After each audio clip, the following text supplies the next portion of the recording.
This is Radio Free Cybertron with your host, Brian Kilby, featuring Chris, Don, Rob, Diecast, John, and Melvar. For the latest Transformer news, reviews, and more, visit tformers.com. This is Radio Free Cybertron, episode 449. Posted, we'll say posted, because I'm not recording it this day. January 1st, 2016. We actually recorded this on January 1st, 2015. And hopefully our predictions are accurate. So we're pretty much just going to guess what happened in 2015. So this is not a 2015 year in review, it's a 2015 year in preview. Precognitive year in review. I was actually listening to our year in review for 2014, and it started off with a Massey attack. So, fortunately, fingers crossed, nothing like that. Well, I guess we're starting off better already. Yeah, so. He is being a good boy. He is snoozing in a chair, so. He's saving his energy, Don. Watch out in the second hour. Yep. Nah, this is really the last week of 2015, and we are, like we do every year, covering all of the Transformers happenings from the previous year. So, I do want to catch up on one item, however, one item worth covering from the last week. Combiner Wars G2 Superion box set, U.S. release date revealed, ? So, it's been unclear, according to the story that XV wrote, exactly when we're to expect any of the Combiner Wars box. I didn't actually read this. I'm reading this to you so that I can tell you what it says.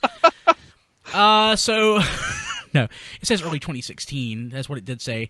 Now there is a retailer, I've never heard of Dorkside Toys. They currently have a listing for G2 Superion, noting that it will be available January 15th.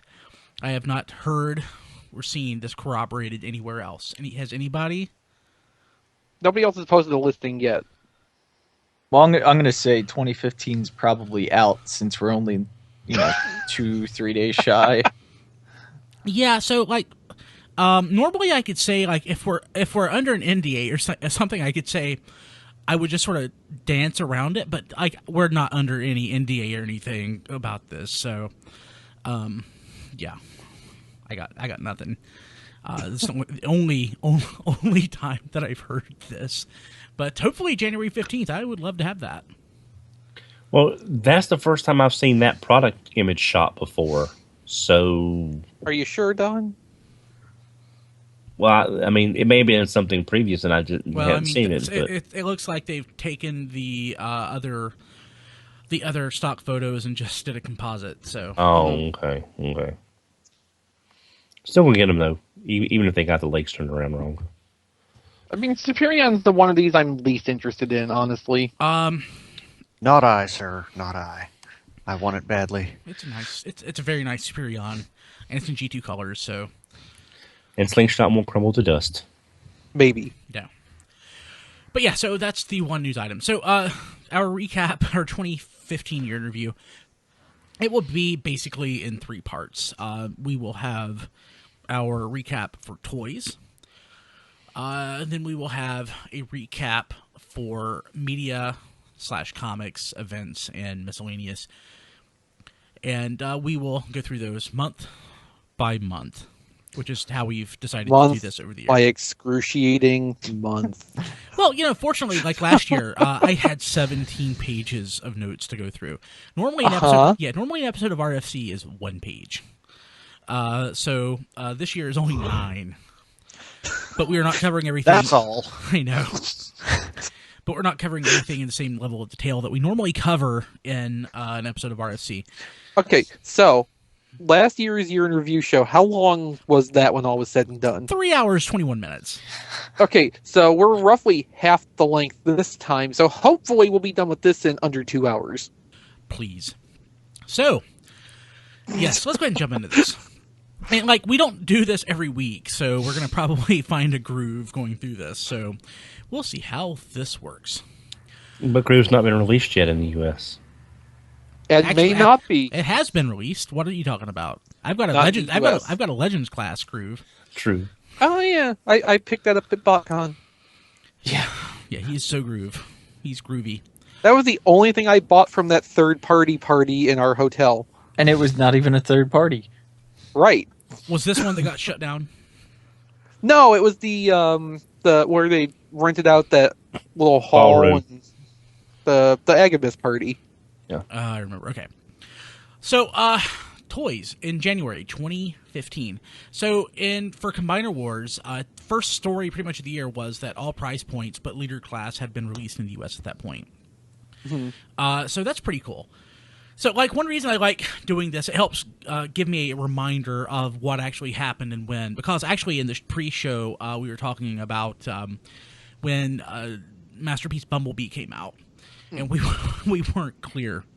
And so it's just really interesting to go back and say, well, oh crap, all this crap actually did come out in 2014. Or most of this crap came out in 2014, and some of the stuff in 2015. So that's just a nice little reminder. So Chris, I think this was Chris.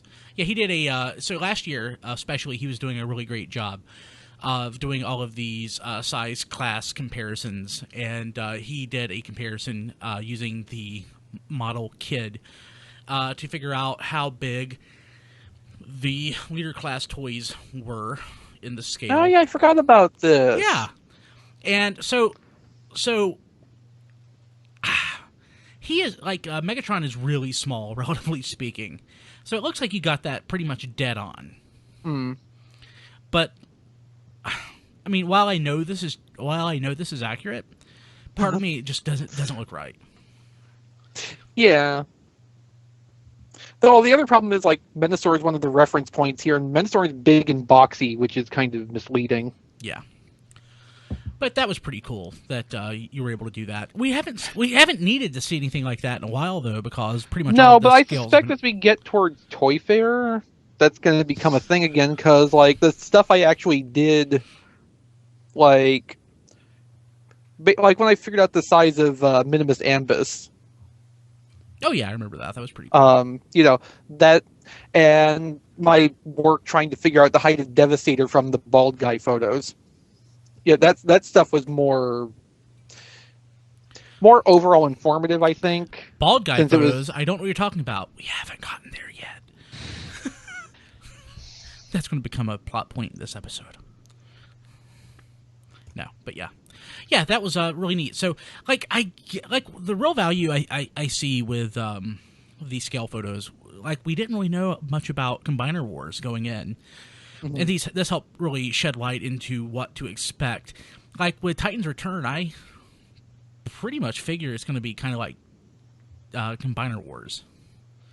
Maybe. Well, somewhere farther down in here, I did somewhere farther down in here, I believe I did a comparison thing for the size of Titan Masters. Oh, cool. Yeah, we'll get. Not sure if that actually made the list. I didn't check in that much detail. I don't remember. But let's go ahead and jump ahead to. We have images also in January of MMC Senecis, which is the third-party DJD Voss. And did anybody get that? Diecast got that, right? I got it, and I bought it off Diecast. That tells you what well, you need to do. Yeah, says it all. I like it though.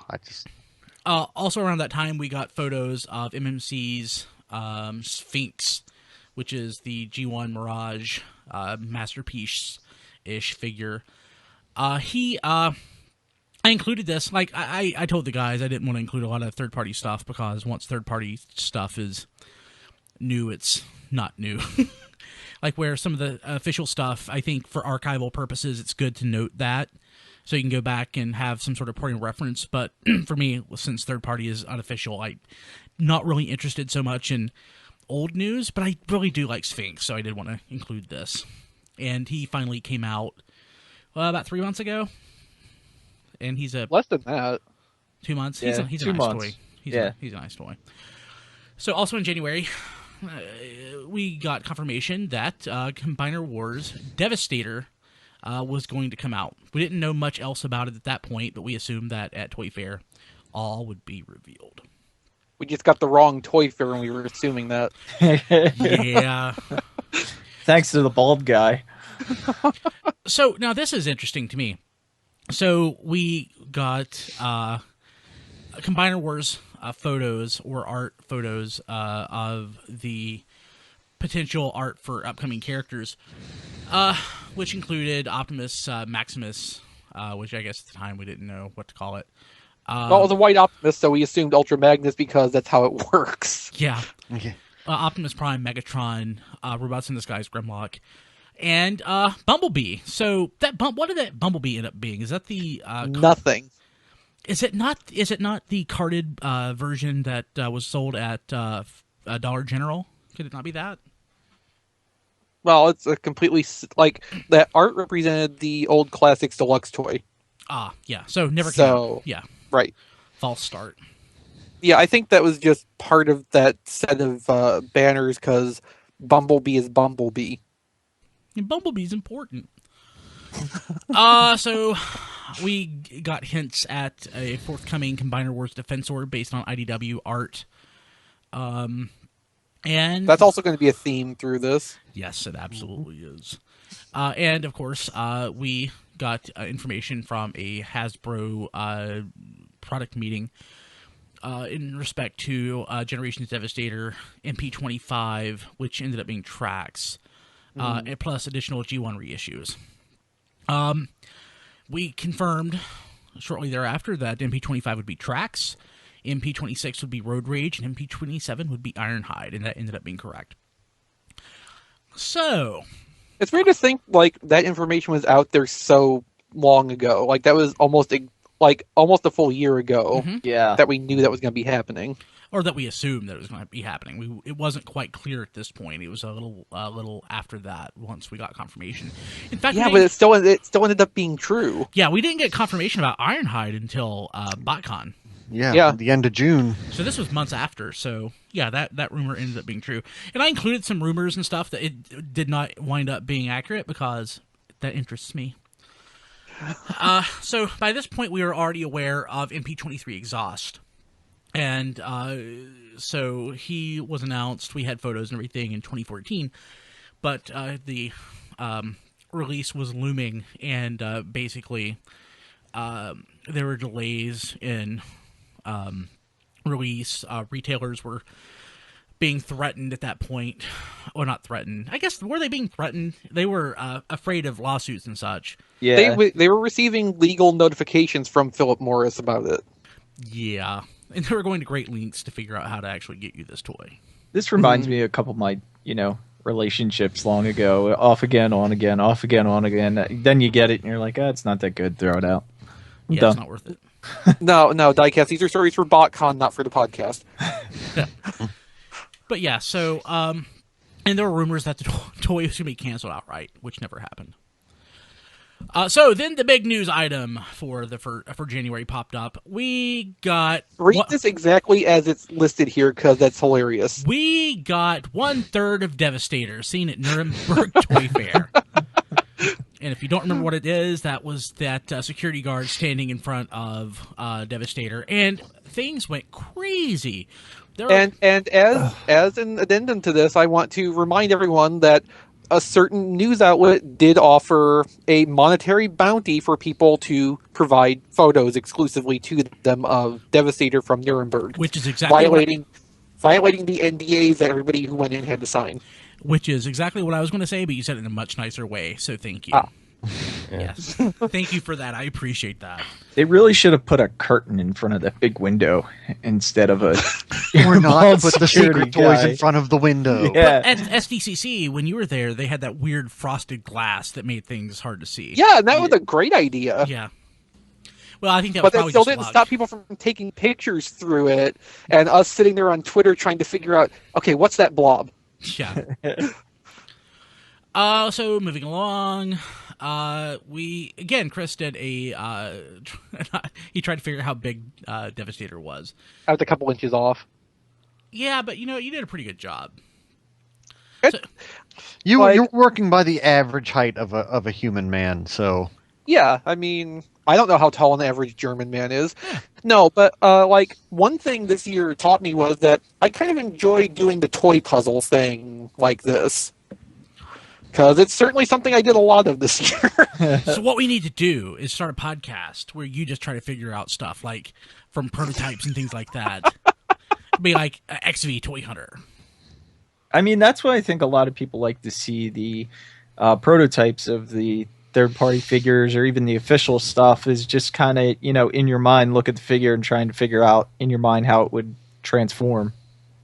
Well, yeah, I mean, that's pretty much always been a thing, even back to when, every week there was a new Transformers test shot being leaked. Yeah. So we got, shortly after that, we got first glimpses at the Legends class Groove and Voyager Hotspot as to what they would look like. And those ended up being accurate. This was based off of The fan-built combiner pole. Oh, right. So, of course, since we went with Victorion, I completely forgot that there were other options there. Yeah, no, they used those as example images because I think all 3 Voyager molds were up for voting for that. So this was the first time we got to see the actual vehicle designs for Hotspot and Groove because they needed that for the voting. Yeah, so basically, Hasbro invited Transformers fans to create a massive Transformers character to enlist in the Combiner Wars. So, and, we voted, and we certainly got what we got. I really like how they did that, too. Just do it through the app. I don't know. I know there's some other ways that's certainly that they great if you did have a device polling. that's up to date enough to actually run the app, which nothing I had was. So Yeah. Thanks for that. It was a little exclusionary, I'm not going to lie. I've like 15 That's probably why devices they in went my back to house. I could've done Facebook it. for the for the Titan. I think they did Facebook for the other one just because they wanted it over faster. Yeah, I completely forgot about it, so... So we got official images of Unite Warrior Superion, which of course included Slingshot as opposed to Alpha Bravo. And was this the first image of Slingshot that we saw? I think it was. Yeah, it might have been. Yeah. I like Alpha Bravo. I prefer Slingshot. I prefer G2 Slingshot. I like Alpha Bravo. I prefer Slingshot. I think we have enough Alpha Bravo repaints to just make a Alpha Bravo team. I love that idea! I want a helicopter Voyager though. Oh my Yeah. god. Be the centerpiece. We'll call And a him legend to be the weapon. Bravo Alpha. No, he'll be Omega Bravo. Omega Bravo. Charlie Or Delta. or the combiner will be Omega Bravo. I'm not sure yet. So, and I think I understand this correctly. Autobase, is it Aichi? I've never actually said that out loud. Autobase Aichi. Yeah. Posted a link to Takara Tomi's product page listing for Transformers Adventure, which let us know that there would be a Nemesis Prime and molds from Prime, Generations and Animated, which of course ended up being our favorite, trio, Black Arachnia. No, this is this is for the Transformers Adventure line, not the Legend series. Oh, okay. Because the Transformers Adventure line That is basically swoop. yes, like the Dinobots, Lockdown, all that ended up in there. Transformers Adventure basically turned into Japan's version of what the Robots in Disguise line was here 15 years ago. Yeah. Kind of crazy, kind of awesome. Yeah, it's also kind of like Robot Heroes and such. Not Robot Heroes, Robot Masters. Yeah. Yeah. I was gonna say, I guess because Robot Heroes drew from a lot of different sources, but it wasn't not exactly the same. uses. No. Was Lockdown's first appearance in animated? Yes. Okay. Yeah. I watched that last night, and I was like, oh, so this is where Lockdown comes from. Lockdown is awesome. But Ratchet is more awesome. Okay. Let's see here. Also, January, Collectors Club Low Convoy, we got first samples of that. And, I didn't know what to think, honestly, at that point. But once I got my hand on him, I liked him. He's based on the Orion Pax mold. Right. So. A mold which deserves to be recolored, but maybe, more creatively. Yeah. Let's see here. Also, January. Okay, so there were rumors of Generations Legend, Sharkticon Na, and Brawn. And rumors said that would potentially appear in Combiner Wars. And not so much. Much to my disappointment, it has not. Maybe Titan Wars? I'd love a null. Okay, no. So, like, the product listings where we found out that Gnaw and Brawn were a thing at one point, I believe their product numbers became Acid Storm and Gears. So, like, by the time we heard about the product listings, those things were long dead concepts because there was not enough time between where they even could have been a thing. Yeah. It also, I would have liked a little Legends Gnaw. That would have been a great use of that price point. I'd have troop built that just like I did Viper. Right. Yeah. Yes, we would have gone around BotCon buying up all the Gnaws and Vipers instead of just all the Vipers. Yes. And me going, but I still have hope from? I still have hope for Brawn, though. Because I think there's hope. There's hope for Brawn. I think that's one of the names they re-upped the trademark on a couple months ago. Yeah. Okay. And let's see here. Also, I guess finishing off January, Make Toys announces remaster, which we talked about last week, with Cupola, which is Chrome Dome, Gundog, which is Hound, and Hellfire, which is Inferno. And Inferno is still not out yet. Hound is out, right? Yeah. Yeah, that came out last month, I think. Yeah. And apparently the Toon version is pretty much sold out everywhere. That was the most popular version of the two versus the toy colors. Yeah, and like reading this news article, it's much more clear that these are masterpiece scale toys. My confusion was in the name, the master in it, not thinking masterpiece, thinking Master Force. That would be great, yeah. But yeah, no, like masters, headmasters, target masters, and since Cupola was the first one, but yeah, this article, it's very clear from the beginning that Make Toys set out to make masterpiece scales toys. Mm-hmm. Okay, so moving along to February. So probably my favorite toy-related news item of the year started this off in February, which was. That's funny, Diecast. I can't say what it was. So, super professional, Brian. Shouldn't reference chat stuff.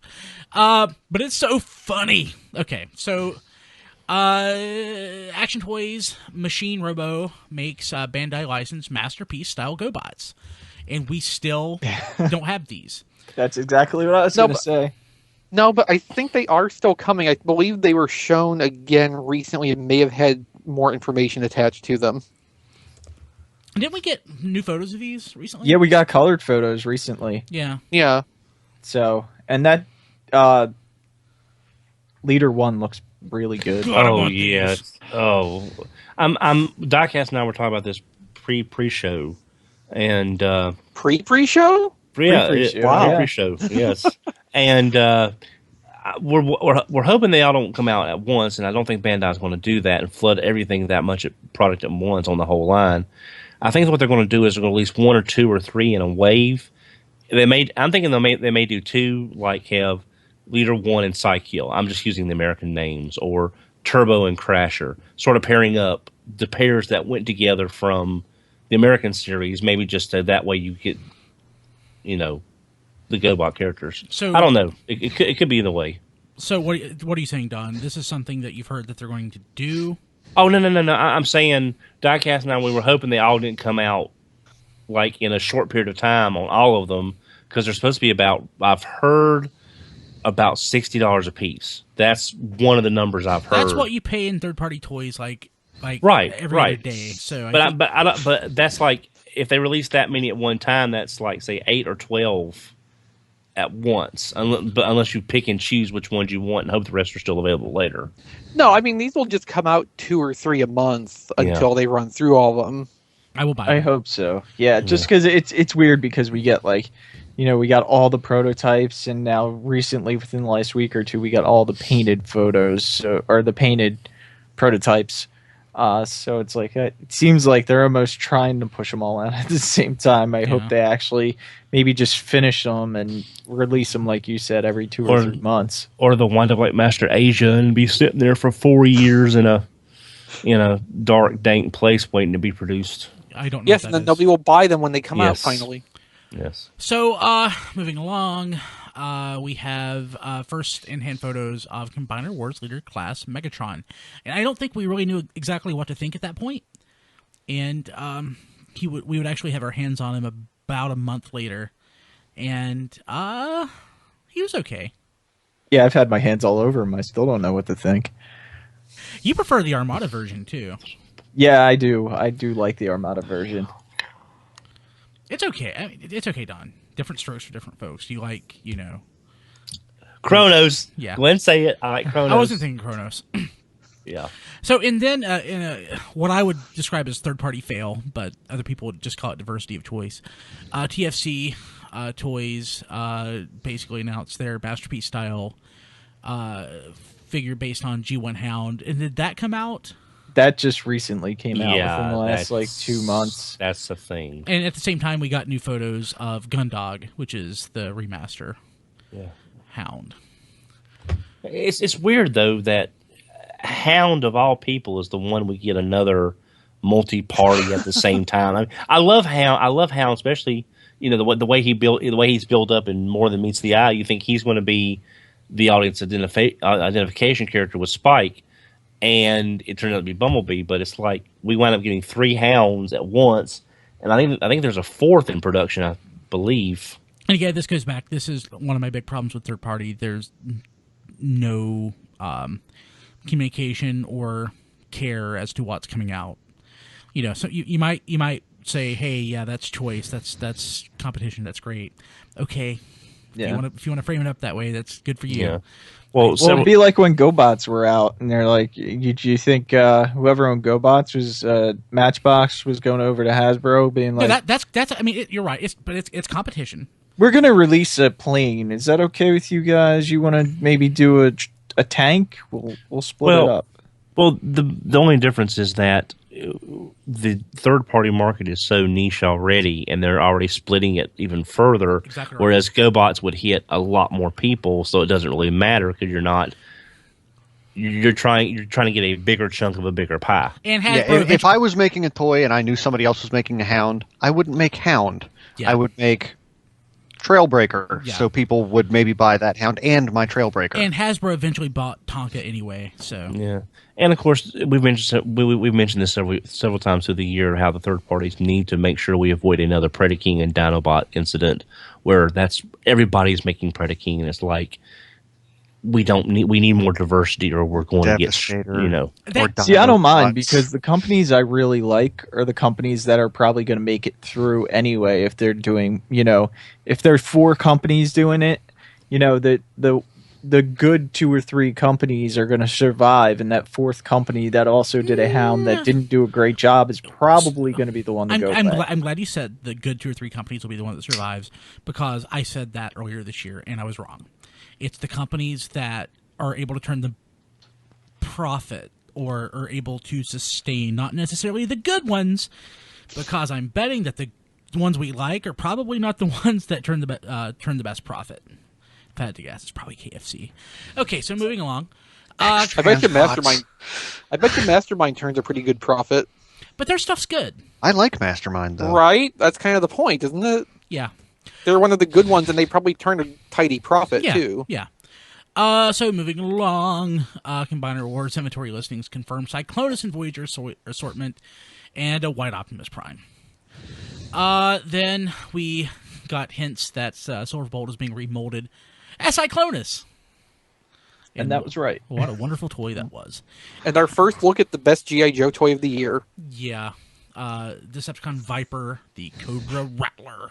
That was the only G.I. Joe toy of the year, right? No. Other stuff came out this year. The 50th anniversary toys came out this year, right? That's right. Yeah. And this was the image of Rattler was based off of the Transformers Battle Tactics game, which I never touched. So It was fun for a while. yeah. Was that the one that died? No, Okay. it's still going. Okay. Yeah, I lose track of which games survive and which ones die. So, ooh, I've already included that one. Generations Megatron in hand. Oh no, got that. No, you one. did that one too. Go down one more. Toy Fair. Holy crap! February Toy Fair happened. So we got official photos of the Constructicons in individual modes and combined mode, and we were pretty happy. Diecast was there, and you got to see it in hand. And did you kiss it? I forgot. And you got to see it fall down too, didn't you? Yeah, someone knocked it over with their backpack. That's awesome. And I also got to see someone thrown out for touching the toys, which was also great. I do miss Deathy. Yeah. A big security guy just going, "That's it, you're out," and like grabbed him by the back of the neck And we like, got threw him out. We also got our first real look at Defensor and the Protectobots, as well as the one surprise for us, though, of course, was Leader Class Ultra Magnus with Minimus Ambus, because we didn't know about that. And I guess just a little plug. February 13th of 2016 is Toy Fair, and we'll be there again live. Hopefully. 6 weeks. Hopefully. Wow. So, Ultra Magnus was rumored for some weeks or months before Toy Fair, but, like, nobody knew to expect it to be so IDW styled. Yeah, that was the surprise of the show because Devastator got ruined. And we were all kind of terrified when we saw that white Optimus Prime. Yes. Oh, yes. Oh, yes. Okay. Let's see here. Around that time, Leader Megatron was sighted at stores. And we learned that he could be either an Autobot or a Decepticon. Yeah, this was the first time. That sounded a lot more exciting than how it turned out. Yeah. Though. Well, and Well, the thing is, too, like, the stickers they used were not designed all that well. Yeah, I lost my stickers. I have no idea where they are. I didn't read the comics, so I just left him as a Decepticon, and I was happy. And I'm that's fine either way. Yeah, I like that's him what as he came with. I like him as an Autobot, but I'll live with him as a Decepticon. I mean, Chris might be able to speak more on this, but it would really depend on how it's written, because I just can't see his character as an Autobot. It works really well. Yeah, It does. It really works. well. It works. Like, Megatron and IDW is different anyway, just, like, from the ground up than your G1. probably typical idea of a Megatron. So you have to sort of there's more basis for a character turn. Yeah, you have to sort of throw away your idea of G1 Megatron, at least from the Now, cartoon. I will counter that point at the same time, though, by saying that the sequence of events that led him to decide to be an Autobot took place over the course of about 5 hours in story. Now, it was almost a year in terms of publishing time, but it was still, within the context of the story, about 5 hours. But, like, Megatron, as he appears in IDW, like, it was a philosopher and a thinker and not just like an idiot. So, which, he kind of was an idiot in the G1 cartoon. And the comic. The Marvel G1 comic. He was less of an idiot in the comic, I would argue, but he was... Well, He was still a mustache twirler. I mean, yes. seriously. Yeah. Yeah. And just one thing I want to bring up with IDW Megatron is we first got to hear Chris McFeely's wonderful rendition of Megatron, which, is just a really great thing. I just wanted to bring that up. Yeah. Although I think that happened late 2014. It was. It's okay. Oh. It's still worth mentioning. We love you, Oh, Chris. no, that was still great. So I'm going to go ahead and take a break now. We'll be back. Radio Free Cybertron will return after these messages. Traps liquidator, but the mighty granite springs of the Earth's core attack the evil Inhumanoid, forcing him back into the Earth. Inhumanoids! The evil that lies within. Your friends can't help you now. But the leader of the Granites can. Your evil ways are over. Escape from the Terror Scout. Thanks, Grana. Granarch, other figures and vehicles sold separately from Hasbro. This episode of Radio Free Cybertron is brought to you by you. You shop at Amazon.com already, why not do it through our website? It doesn't cost you a cent more than the Amazon.com price, and it helps us out tremendously. Go to tfradio.net and click on the Amazon logo, or just go to tfradio.net/Amazon.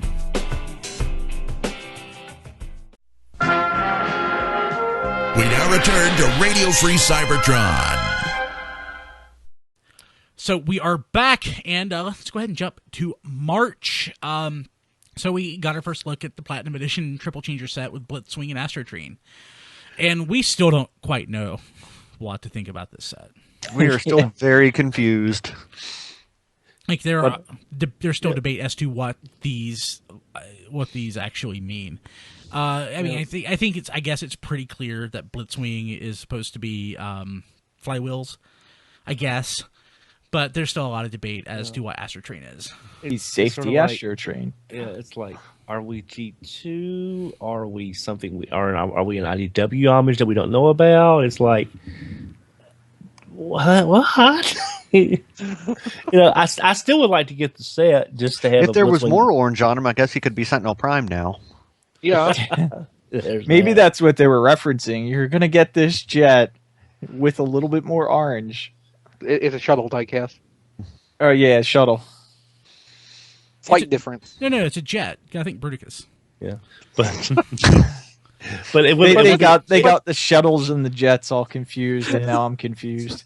It would be nice to have a Blitzwing that my Blitzwing never stood because the fans just collapsed on themselves. So it'd be nice to have a Blitzwing that stood up. I never had a Blitzwing growing up, so that's one of the reasons I wanted to experience that mold. How'd that work out for you? I didn't take it out of the box yet. So moving on. Yeah, moving along. Also, Make Toys teases Metro Titan version of Utopia, which I never got. I'm so disappointed in you. What started out as Kilby's despair turned into our disappointment. Yeah. I bet it's still available from Make Toys' website, though. You should buy it. Yeah, you should buy it. Like He's I waiting did. for it to go on clearance. Let me check. Actually, I'm going to check real quick, see if it's still available. He's not going to buy it, though. No. Who needs to go to WrestleMania? That ship has sailed. Actually, I don't guess I'm going to go to WrestleMania. It's still available. The Rock's going to be at WrestleMania. You got to be at WrestleMania. I've seen The Rock before plenty of times. Oh, and also Will Smith. That's an old joke.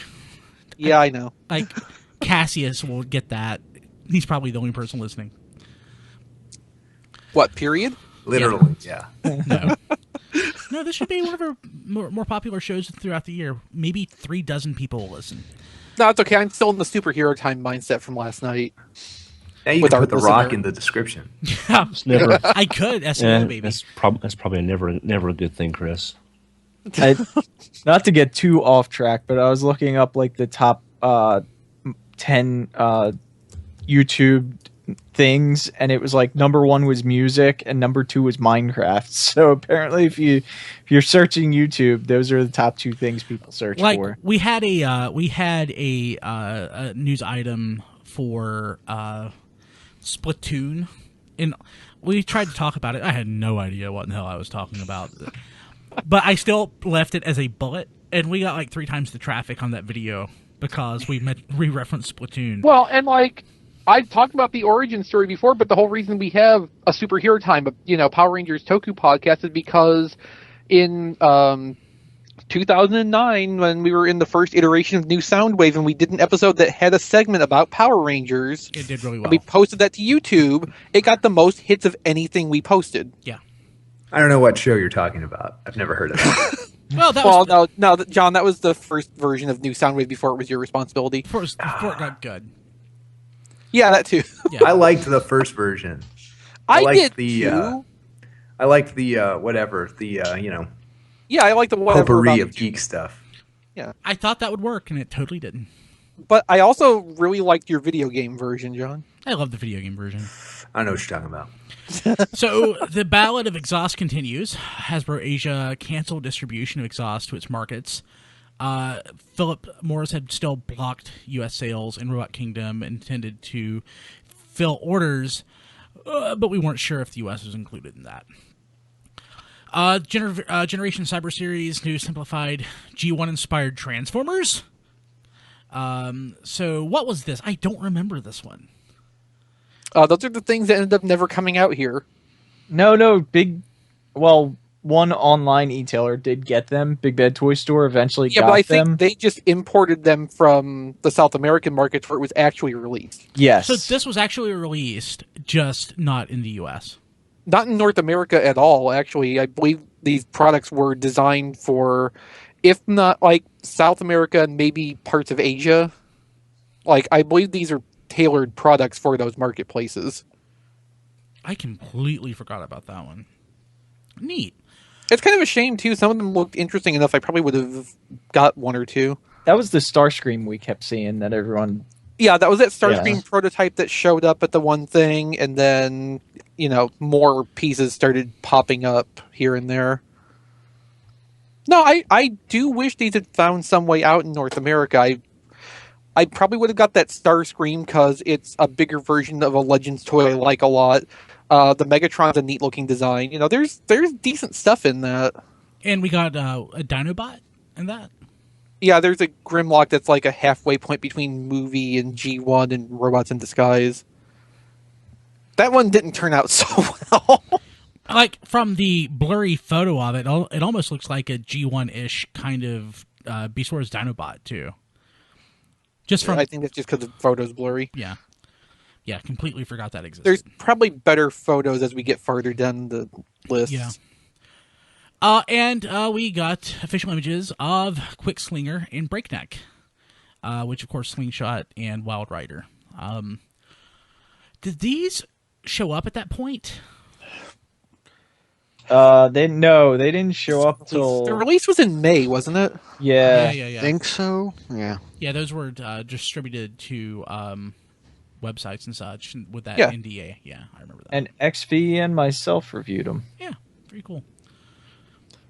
And they ended up showing up at Walmart too, didn't they? Well, they were like online exclusives. I could have sworn. Yeah, okay. So, I think Amazon. Yeah, they sold out really quick everywhere. But I think in a couple locations, some physical Walmart stores actually did end up with a few pieces. I could swear that I saw those at mine. The Quickslingers sold out really quick. I think the breakdowns hung around the breaknecks hung around for a little bit longer. Yeah, a little bit. So, moving along to April, we got out our basically in-hand photos of that Platinum Edition Triple Changer set. Still crazy and trippy, but it is what it is. Also, Combiner Wars, we got photos of basically the Protectobots, the deluxe Protectobots, as well as Defensor. And this was, when did Defensor when did they actually come out? It was like April. March, I think. No, March was the Stunticons. It wasn't too long after that, though, if I remember correctly. Which is kind of why we're talking about it. So we'll get to that here. Yeah, it was late spring, early summer when those finally started hitting in the U.S. So on the alternate head, we got a photo. Was this on the package or in the manual? I can't remember. The designer's desk page in the pack-in comic. We got the potential alternate head to First Aid. We're not getting Ratchet in Wave 5, are we? No. So that nothing ever came of that. I mean, that alternate head is certainly part of that tooling. It's just, it's there for backup purposes, not necessarily because they have a specific plan to make it.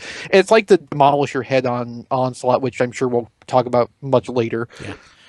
And also, huge surprise, the FunPub BotCon set, we got a reveal, official photo of Oilmaster with a brand new Pretender shell. Crazy. Yeah, I mean, that was kind of amazing because after 2014, when they got Encore Fortress Maximus's headmaster to put on Energon Scorponok, we were kind of thinking, okay, what can they ever do to top this as an exclusive project? And, well, there you go. Yeah, absolutely. And DX9 revealed Kokomon, which was a retool of Invisible. Mm-hmm. And, of course, it is Crasher the GoBot. And I definitely bought this because, it's Crasher.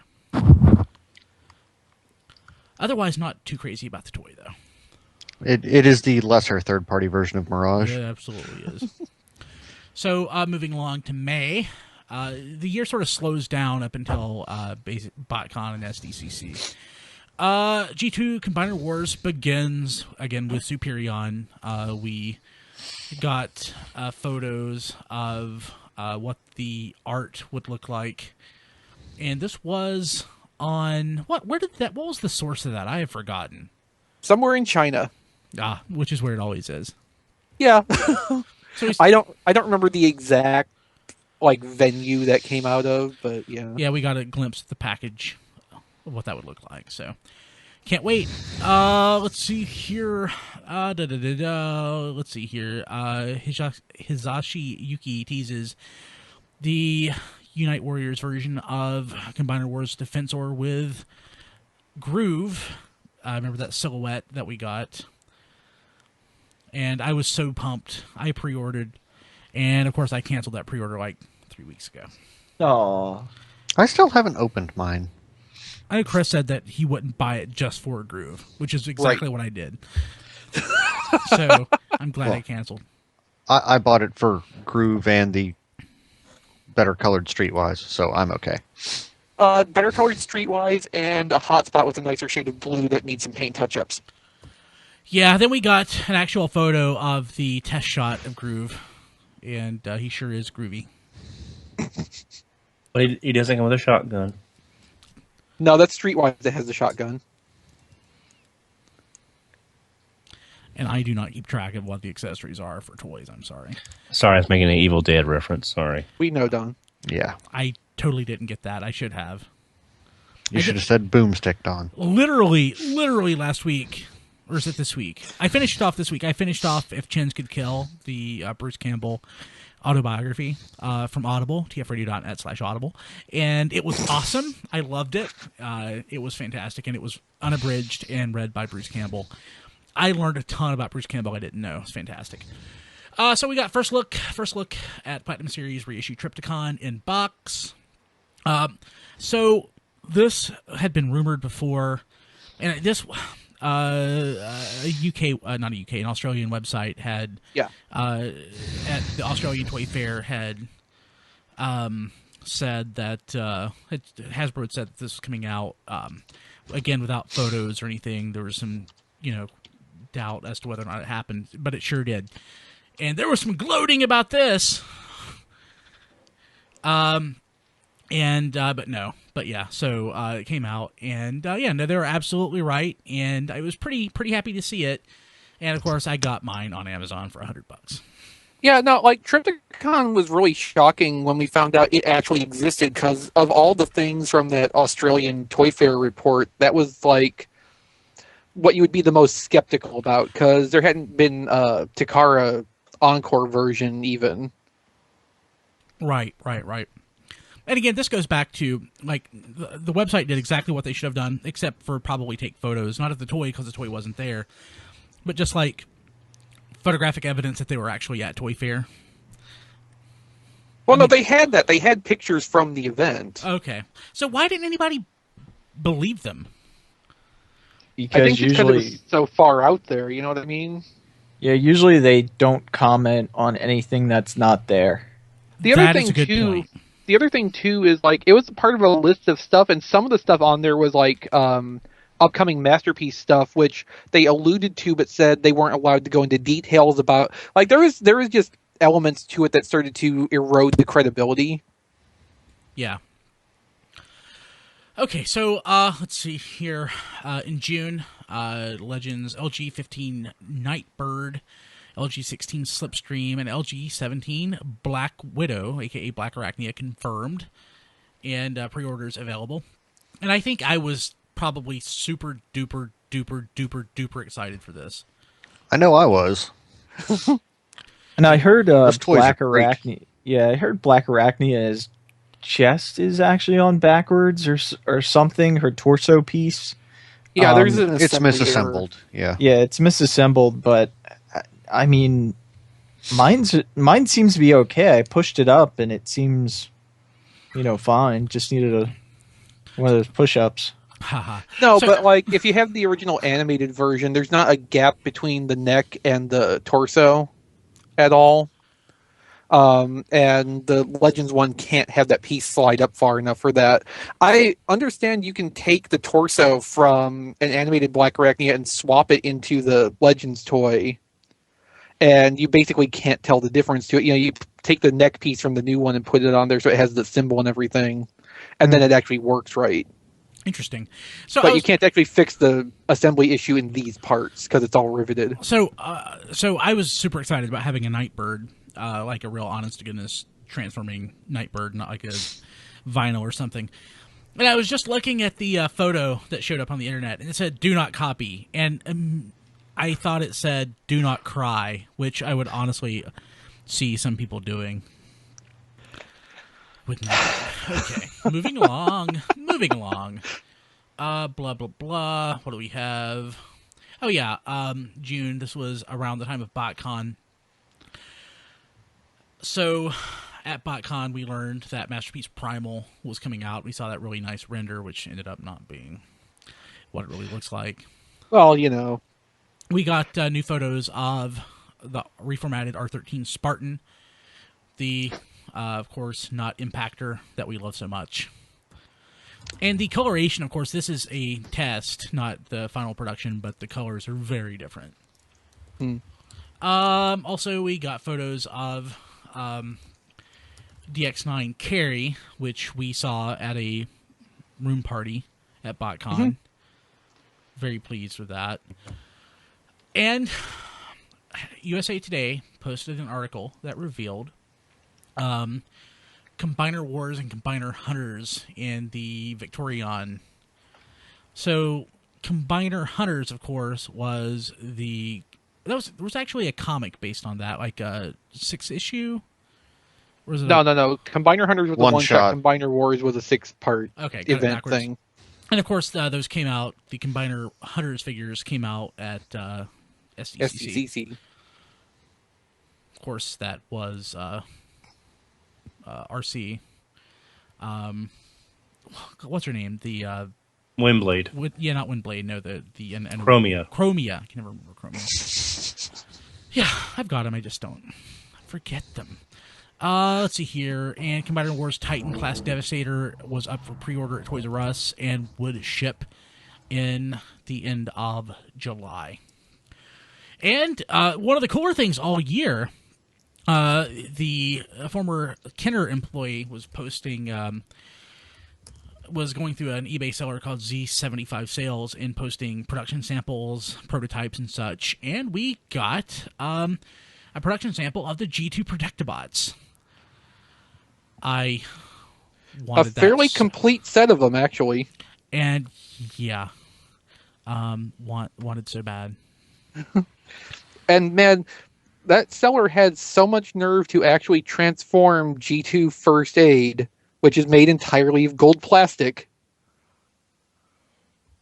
G2 First Aid, gold plastic. Is he? He looks white. One of these was gold plastic. Slingshot was gold plastic. No, but something... I'm looking at the pictures now.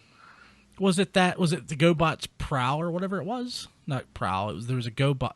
There was a couple. Something has... Maybe it's the peg that's gold plastic in it. Oh God, that would be scary. That's the worst. That would be the worst part. No, I just remember like people were noting like just how risky it was to do that because that thing snaps off, the whole thing's ruined. I want an Orange Groove so bad. Like I can't wait to get Orange Groove. But yeah, so that was pretty cool. So yeah, it's the connector peg because if you look at the back shot of that Defensor, you can see First Aid's legs and the neck piece are gold plastic. Okay, cool.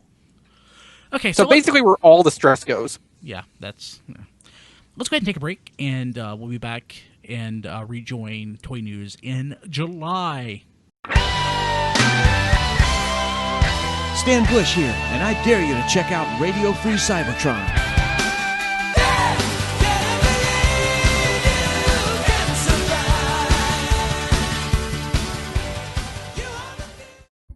Silverhawk partly metal, partly real, mighty warriors with the powers to protect space from all evil. Mumbo Jumbo and Sky Shadow attack the Silverhawks. Prepare the Mirage! Battle station! The Mirage figures in Sky Shadow sold separately. The Mirage fires its missiles and its hot seat. Miss! Copper Kid and Steel will release as the Mirage disappears. Sky Shadow and Mumbo Jumbo, you're surrounded! There's who? There's me! And the Mirage! Silverhawks. So we're back. So in the break, it was pointed out to me that I failed to include all of the fantastic Transformers toy-related news from BotCon. So guys, what did we fail to include? Skylinks. Oh yeah, what would Skylinks do? He would do he's what doing all the the thing other that chickens Skylink do. Yeah. He would make a really awesome combiner torso, apparently. I can't wait.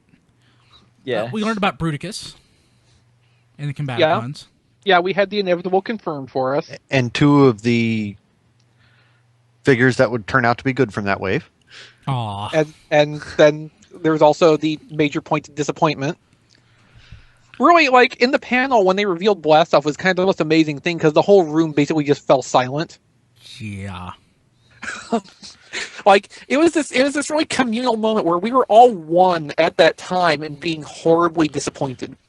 Yeah, and they actually tried to justify it by saying, well, we know a shuttle, wouldn't scale too well as an arm with these other, so, like, they give us a jet.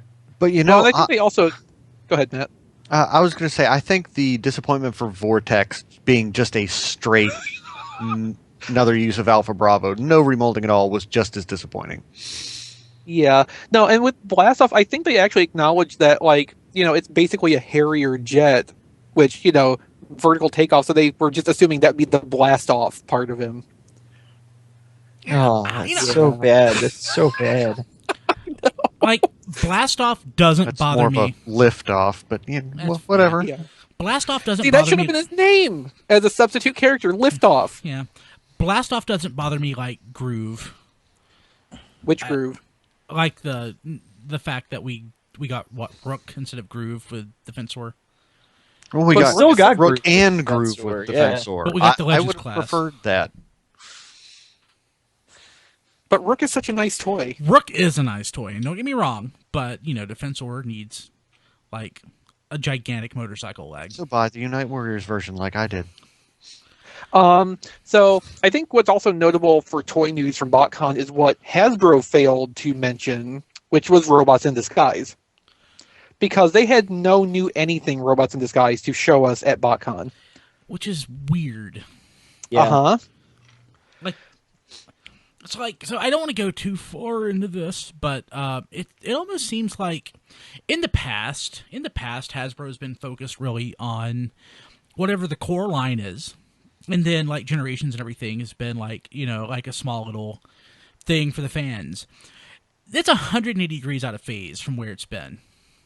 Yeah, and I think they actually said flat out when asked about, there's not really any new Robots in Disguise stuff here, is there still more coming? And I think they actually said, well, this is the fan convention. We wanted to focus on the fan-oriented product, which is Generations. But the fans care about Robots in Disguise, too. Absolutely. I mean, and yeah, it was a misstep on their part just to assume that nobody cared enough to actually see new Robots in Disguise stuff at that event. I mean, it's the Transformers fan convention. Yeah. We're a fan of all Transformers, not just the Transformers that, it's not just the bro Transformers. Yeah. Don't get it. Don't get it at all. But yeah, that's really weird. So also at BotCon, we learned about subscription service 5.0? 4. 5.0 is just, right now we're just learning about 5 in a very expedited fashion. Yes, extremely expedited. But yeah, so 4.0 is a combiner. Yeah. Uh-huh. That was kind of surprising. More repaints. But it's stuff that's, actually we're getting some stuff that hadn't actually been it was announced stuff that hadn't actually been released as of yet. Yeah, Molds. basically, like, they announced the subscription service after the Hasbro reveals. So, like, we knew the Onslaught retool of Hotspot was a thing. And then it's like, well, we got to use that already to make our Bludgeon. So yeah, that's kind of cool. Just for the really quick turnaround on that. Yeah, I'm still excited about that. I like the new combiner, and my God, it's hideously wonderful. Just so ugly. Yeah, I think it's just hideous. So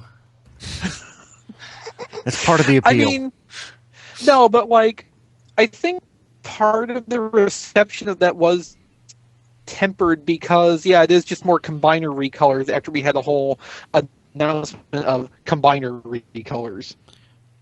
Yet another Alpha Bravo. But these are much more expensive combiner recolors. Yeah, these are much more. Yeah. Mold fatigue was already setting in, and, it just... But I kind of regret not going with subscription service 4.0, which compounds the regret of honestly not going with 3.0. Because I really did want that G2 Starscream. I wanted a croc, but not enough to buy a whole set. Yeah. Sadness.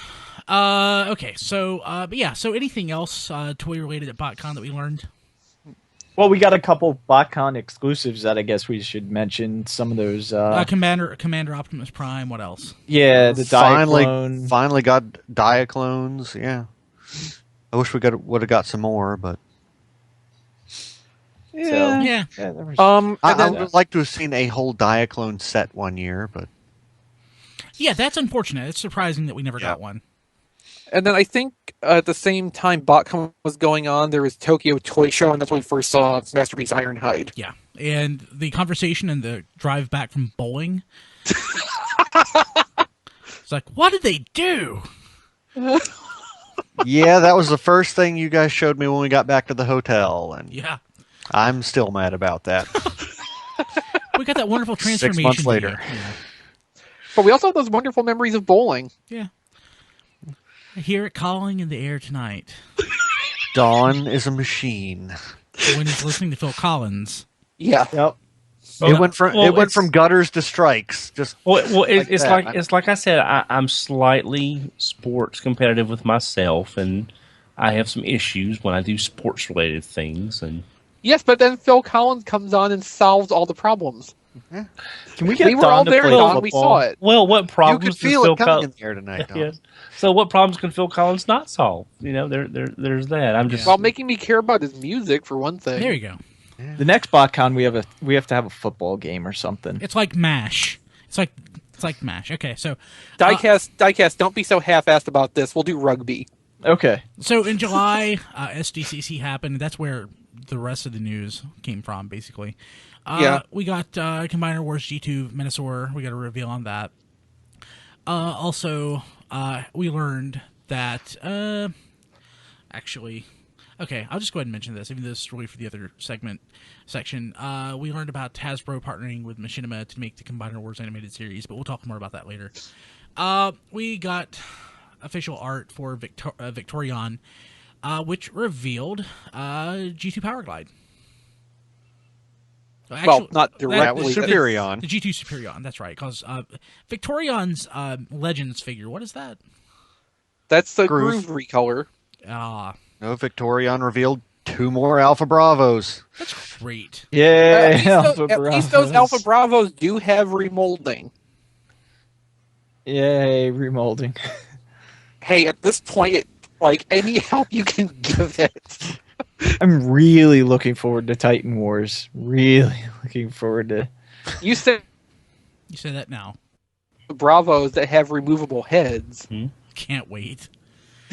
Cannot wait. So, let's see here. What else do we get in July? A lot more Victorion. Yeah. And we got a rumor of MP28. Which ended up being false, at least the number associated with it. Yeah, and there's no telling if this was just something that somebody mocked up as a prank or what. But MP28, according to this rumor, was going to be Hound.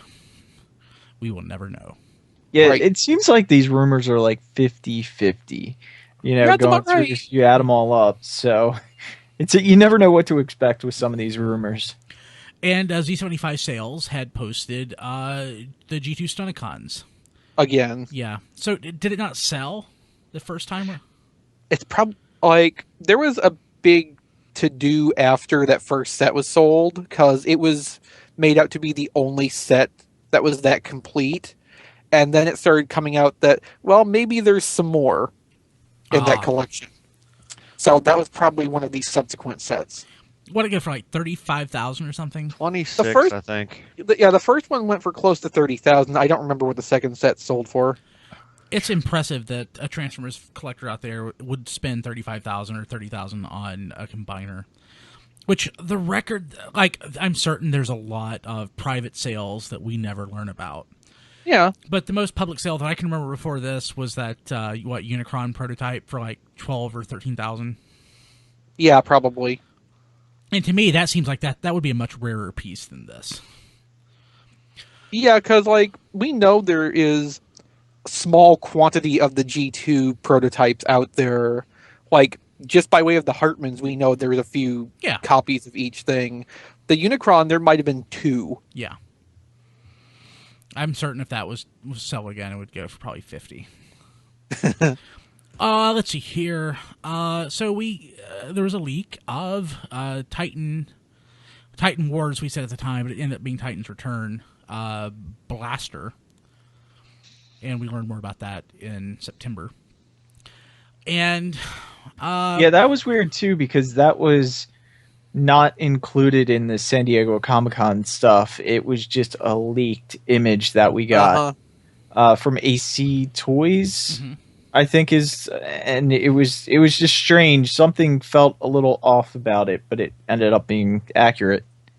And, like, we were surprised too when STCC came and went, and they didn't say anything about what we thought at the time was Titan Wars. Yeah, because that was our big expectation. The banners leaking it at BotCon were just a preview for what they had to hold back for SDCC. Right. But nope. No, indeed.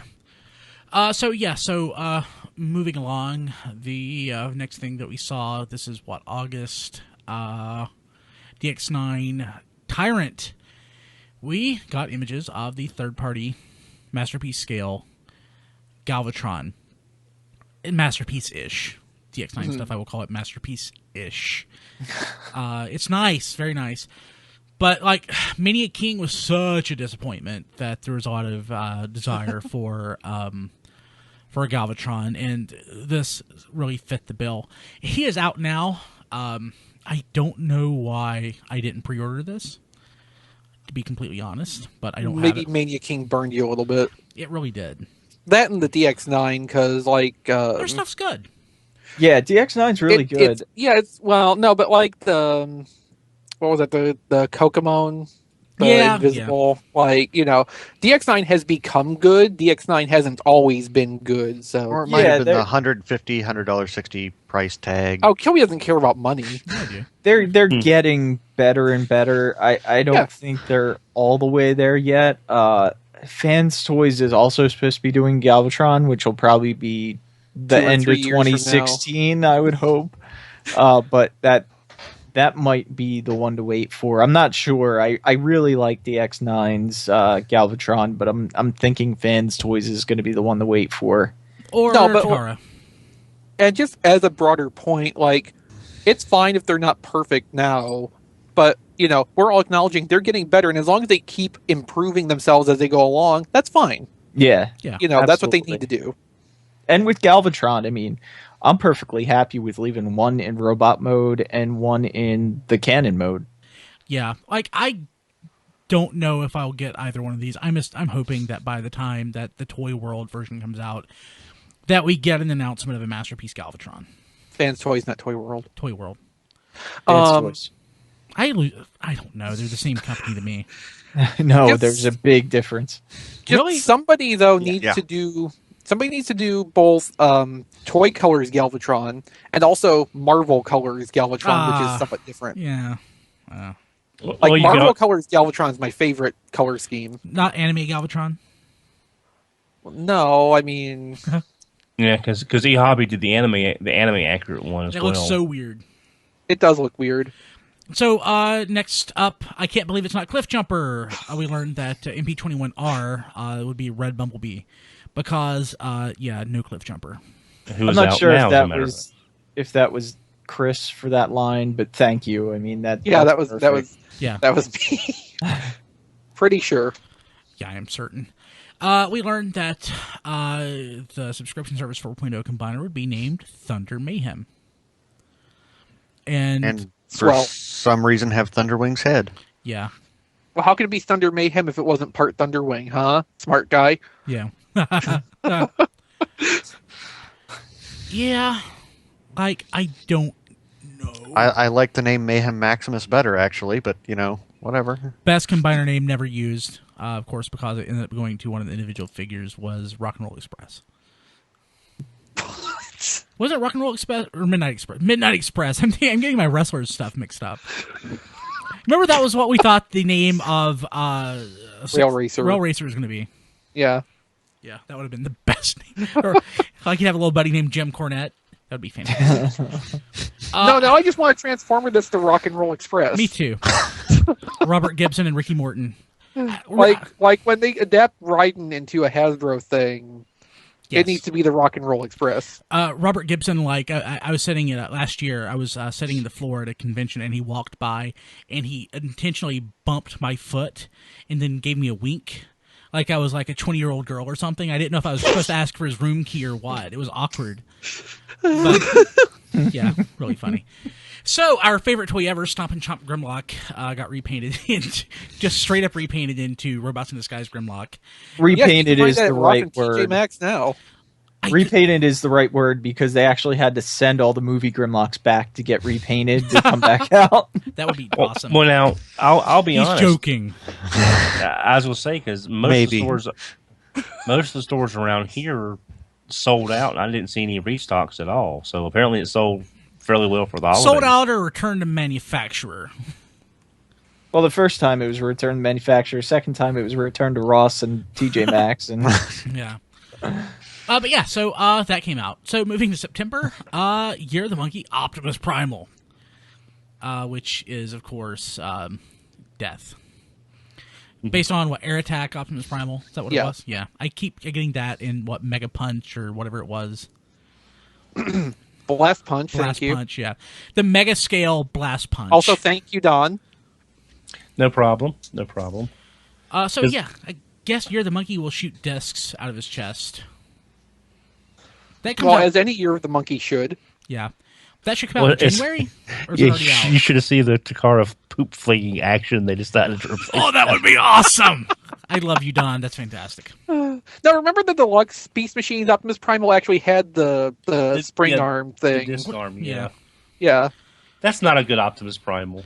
That really It's a neat action figure, well, but it's a bad Transformer. The Blast Punch is a lot closer to the show. Yes, but it's a lot less engaging as a Transformer. Yeah. Like, Blast Punch Optimus Primal is a great Optimus Primal. Well, it's an okay Optimus Primal action figure. It's not a great Transformer because it barely transforms. Yeah. It transforms less than Transmetal Optimus Primal does, and that's saying something. What a great toy, though. So, the Year of the Monkey Optimus is, I think, out now in Asia. I don't know if it's going to see a release in North America. If I see it at Toys R Us, I'll buy it. Okay. We waited 4 years for this. Fans Project, Function X9, Positum, which I hate the name, because I want to call it Possum. Headmaster Alligator Con Optimus Prime revealed. And it was beautiful. And this was followed by a month of me praying, please be a TFCon. Please be a TFCon. And, like, it was. And if you didn't get it at TFCon, you were SOL. Yeah. I'm so thankful. Thanks, Matt. Yeah. You're welcome. I'm so thankful I made the point to pick that up. Did we all get it?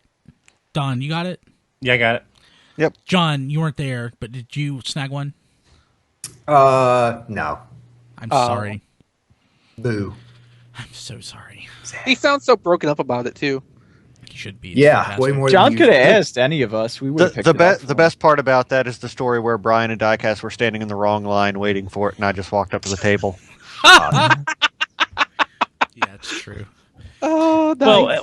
Well, at least, Brian, you also got your Laser Magnus Thank as you, well. Don, again. So you got your Laser Magnus that I inadvertently damaged the box on. I don't care. That box is like... Laser Magnus! Oh, I just dropped it. Yeah. Okay. No, So that was so cool at BotCon when we found that the was that a Zeus's table? Yeah. Yeah, that was so fun. Yeah, because I had just traded my my Beat Chip exclusive for the Family Mart Clear Optimus Prime. So speaking of things we saw originally at BotCon, yeah. So a trademark was announced. Titan's Return instead of Titan Wars. oh no, I was going for the Pandanus thing Oh. because we saw that at the third party event. the NotCon. Mm-hmm. Yeah. Oh yeah. Yeah. I skipped ahead. So yeah, Pandemus. I thought it was Pandemus. It's Pandinus. That's how I see it. I've been missing. in there. Pandarus. I thought it had an M in it. I have been pronouncing that wrong for the longest time. It's a gigantic-ish Scorponok. It's gigantic. It's a Scorponok-ish. It's vaguely Scorponok. Which is still not out. Sounds great. Right. Yeah. Stop mispronouncing the name of a toy you'll never buy. I will definitely never buy it. But it's But big. okay, so what about when they do the Black Zarok version? Will you get that? Probably not. It'll still only be vaguely Black Zarek-ish. Yeah. I like I it, like- though. Yeah, I like the monster-ishness of this for a giant Scorponok. I would still want like a more normal Scorponok-ish thing to just be, Zarok, basically. And so, moving along, Combiner Wars Onslaught, we got an alternate head sculpt reveal, which was Demolisher from Armada. Wacky. I don't understand it still. So weird. And much like the Ratchet, I don't think we're going to see that anytime soon unless it, becomes a thing in Unite Warriors. Yeah. Which I won't rule out, honestly. Yeah, I guess it's possible. But he doesn't even look like Demolisher. Well, the head does. Well, yeah, that's true. That's very true. Like he might as well be Treadshot or something. And just joining us is, of course, Massey. Massey. Hello, Massey. Attack, my precious, attack. Okay, so... Well, this is a long show, so it's almost guaranteed that he's going to attack. We learned about the newest Masterpiece toy, Hot Rod, in September. Don't eat my Devastator. And the proportions looked a little funny in the silhouette. And they ended up looking a little funny in the real toy, too. Yeah. Well, we haven't gotten the real toys, so... We've seen the real toy. We've seen the real toy. I mean, I don't hate it, but it's definitely a little odd. Little odd. Yeah. It does not look like one of the better designed Masterpiece toys. Starting to say that a lot. Against it, I think. We may be on a slippery slope here. Mm-hmm. So, Unite Warriors UW05 Grand Convoy Grand Prime was revealed. And, of course, it was Wave. Way to go, Don. Somebody's calling you. Yeah. You've got the power. Sorry, that's over there. Hang on. Don, you know what? Who he called? Don, the music is pertinent to Transformers. I say let it go. Actually, this will probably get us kicked off YouTube. Yeah, go ahead and... That's because we're talking about Hot Rod. Okay. Yeah. It's TFYLP calling. Yeah. It's like, thanks, Don, for that Amazon link you've been using so much. And Audible. They're awesome. Now I have guilt. Stop that. So, Unite Warriors Grand Convoy Grand Prime is Wave 4 of Combiner Wars, except much prettier. For the most part, yeah. For the most part. Like, Sunstreaker looks so much better. Sunstreaker looks better because it's not that really weird translucent-y yellow, but it's also way too yellow now. There's no... The Hasbro one has gray parts for the robot, which this doesn't have. Yeah. Like, I'm perfectly fine with the version that we got. Initially, I was going to buy this, but then I found the Wave 4 at Walmart, my local Walmart, and I picked it up, and I'm satisfied with it. I'm satisfied with the Hasbro ones, too. I'm not buying them. Yeah. And let's see here, what else we got going on in September. There's the most important Masterpiece reveal. Shockwave. Yeah. Which happened like right shortly after we got the announcement that Quake Wave would be reissued for $155. And that another third-party company was also working on a Masterpiece style shotgun. Yeah, guess what I canceled? Guess what I canceled after this was announced? Your Quake Wave. Quake Wave. This looks so much better than Quake Wave. Like, it looks so like good. my Quake Wave. Quake Wave is nice, but this looks so much better. I don't know. Quake Wave This is also Shockwave. Yeah. Like, actually, really Shockwave. Yeah. Yeah, and this is also. I don't know. We'll see when it comes out. I can't wait. But yeah, very cool. And of course, we got actual photos of Rodimus at that point, which who cares? It just confirmed for us what we already figured out from the silhouette. It looks kind of weird. It looks kind of weird. We're still not going to have a good Masterpiece hot rod. No, we might have one that doesn't self-destruct. So in October, Power Master Optimus Prime showed up in an inventory listing for Walmart, I think. Yeah, usually. Yeah. At New York Comic Con, we learned that Hasbro would reveal information in respect to the Prime Wars trilogy with Titan's Return, the successor to Combiner Wars. We got high-res images of Masterpiece Rodimus with a scale comparison. We got, of course, high-res images of Shockwave, a.k.a. Laserwave. And we got Voyager Sentinel Prime official product images. Now, I'd forgotten about that. Yeah, it's It's orange certainly Astro going to be Train. Astro Train. Yeah. Like that was like the big reveal at one of the big reveals at New York Comic Con, and I completely forgot about Sentinel Yeah, Prime. because we had been wondering about that ever since BotCon, because we saw the line art of the shuttle body with the Optimus Prime head, and we spent months trying to figure that out. Mm-hmm. It'll just be blast off. And Sentinel Prime was not revealed at the Hasbro event. It was revealed at the panel. At the panel. Oh yeah, actually at New York Comic Con, where I think we were doing.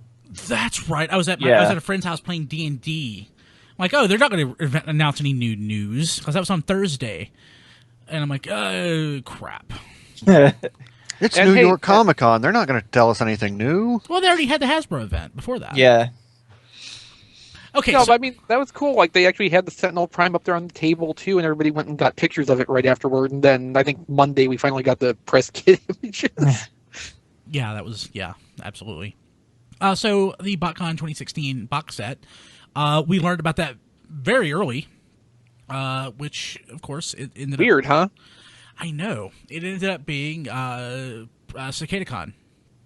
And is he slingshot? Or what is he? Skydive. I don't know the jets. I can't, I look at one and they all seem to be. Skydive, I believe, It yes. is Skydive, yeah. Combiner Wars helped me to learn to tell the difference between the aerial bots, but only if I'm looking at them. Yeah. But yeah, so we learned, of course, that CicadaCon was going to be the first, and it's going to be, the theme was Dawn of Predicus. Yeah. Let's see here. What else do we got going on? In October, we learned that the first Conehead Masterpiece toy was going to come out, Ramjet, which Matt had predicted that we would get a Conehead MP toy in 2016 or 2015, so way to go. I'm kind of disappointed that it's going to be an exclusive. I named the wrong one, but I was close. You said what? Dirge? Thrust. I said Thrust. Just, yeah. Yeah. It's disappointing that we're not going to get this quite yet at Toys R Us for $60 or $80, depending on how they price the jet. Still could. I mean, this could certainly come out at Toys R Us. Absolutely. Yeah, it's just going to be a while. Yeah, it'll take a year or so. Yeah, so just because it's exclusive at the Tokyo Mall or whatever it is in Japan doesn't mean Karatomi Mall. Yeah, it doesn't mean that it can't be a mass release in the U.S. Of course, and it's a mass release elsewhere in Asia. Like, we still haven't got Japan the. That it's. We still haven't got the Skywarp at Toys R Us yet, though. No, we haven't. Yeah, you're right. So who knows? Yeah, I'm like, well, what are you talking about? No, yeah, you're right. Let's see here. I'm gonna skip that one. We got photos of Minosaur, the box set. That was cool. Moving along to November, we learned the MP30 is going to be Ratchet, which was not really a big surprise. Right. We learned that Unite Warriors Devastator was going to have elbows, the individual Constructicons. So there's going to be some retools, and it's going to come with additional weapons. Wow, Which I think we knew that. I knew that before November. Yeah, no, that was part of the Tokyo Toy Show stuff. Oh, was this a... That's probably just the first images we got of the individual figures. Okay. How they were actually working. Gotcha. Up close. So what we did learn, though, in November is looks like a PowerPoint slide leaked with Titan's Return, Fortress Maximus, which is pretty cool. We learned more about that, of course, later. Mm-hmm. A fan vote was placed, and a big deal was made on Transformers' Facebook fan page on the next Titan's Return Titans figure, which would be a Trypticon, Scorponok, or a Mega Supreme. And I guess at this point, that was after we got the official word on Fortress Maximus, wasn't it? Yes. Yeah, so they announced the voting at the conference call. Yeah. That's right. Yeah. It was a conference call and not like a big event this go around. And that's also where we learned about Power Master Optimus Prime, which is a heavy retool of Ultra Magnus. Mm-hmm. And we got images of G2 Bruticus and other cool toys. Okay. So also in November, it seems like this was so long ago because we've seen so much more of it since then. But yeah. We got like really, really vague photo of what would end up being Unite Warriors Galvatronus, which, of course, he was listed. What was the source of the image? Hisasuyuki posted an image with the combiners, and there was a really vague, really blurry photo of Galvatronus. Yeah, it was an article on Yahoo Japan about Takara Tomy Mall, which had a picture of all the Unite Warriors combiners up to that point, including Grand Galvatron, which had not been officially revealed by Takara. Yeah. And the only one I can really tell by looking at the photo of what it actually is Ghost Starscream. To me, that's the only one that's like really clear that you can obviously tell what it is. Yeah, but in that picture, you still couldn't even tell that was actually, Ghost Starscream. It just, hey, it's Starscream. Yeah. But yeah, that was really neat. What else do we have here going, moving along? Skipping that. Robots in Disguise. Who cares about that? Hasbro doesn't. It's pretty, I know, it's true, though. I like Robots in Disguise, but it's just no care is put toward it. So we got in-hand photos of Unite Warriors Defensor.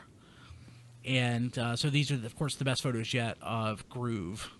And he definitely does look different, I'll say. Uh-huh. From from an aesthetic from the other figures. Uh-huh. Because he's, of course, not just like a simple retool like the other exclusive, or formerly exclusive Unite Warriors figures were. Okay, moving along to December, which is this month. We learned more about Grand Galvatron, which is frickin' awesome. If you don't know, he is basically Galvatron with who is pretty much basically being tormented by all these people that hate him. But are trying to bring him back alive. Yeah. John likes the obscure figures. I'm wondering if he's going to get this. Oh, yeah, pre-order, day one. Yeah, me too. Yeah, me too. So is anyone not getting it? No. Nope, everybody's getting it. So he comes with Cyclonus, Wandering Roller, Ghost Starscream, Armada Thrust, Curse Armada Thrust, and Zombie War Breakdown. Zombie, yes. Oh my god. I mean, this is just thinking like this is what places that do exclusives, like really expensive exclusives like Fun Pub should Yeah, it's obscure, but it's scratching an itch for all of us as Transformers And fans. it's fun. That's what you really Yeah, need it's to fun. do. That's the important thing. But I'm glad this is a foreign set. It's cheaper than what a Fun Pub set would be. And this goes back to like when I was complaining about the Knights of Unicron set, which was fun, but not really important. This makes sense. It gives us characters that we don't currently have, and it's fun and it's relatively inexpensive. Yeah. It's absolutely worth the asking price. And there's a story that ties it all in, which, at least, ties it into the fiction. Absolutely. Plus this Cyclonus looks so much better than the one we got, over the summer. Yeah. I like my Cyclonus. I don't think he's that bad. I mean, it's okay, but this one looks so much better. This one looks better, yeah. Yeah. Let's see here. So we got more in-hand photos. We got in-hand photos of G2 Superion. Nothing really new there. So I don't remember looking at this. Was I out? Oh, no. This is Optimus Primal. So we got early photos of Optimus Primal. I keep reading this as Optimus Prime from Japan. And, yeah, it doesn't look as awesome. It'll be fine. As that render looked. Yeah. But it is what it is. Let's see here. Well, you just can't trust those pre-renders. I don't. Yeah. I mean, it's just. I mean, you just can't use them to go by what the final product's going to be because It's almost like it's only a step above having a black silhouette. That's true. That's very true, Don. And that really does it for all the toy news for December. So we're going to go ahead and take a break and come back and talk about basically all the other news for the year, including media, events, and miscellaneous stuff. So if you are interested in conventions or video games, that's where we're going to be talking about that. We will be right back. Radio Free Cybertron will return after these messages.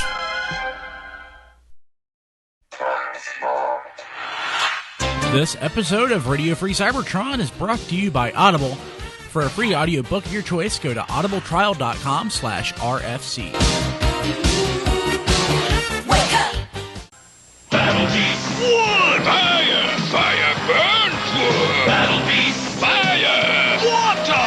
Water puts out fire! Battle Beast! Water! Wood! Wood beats water! Battle Beast!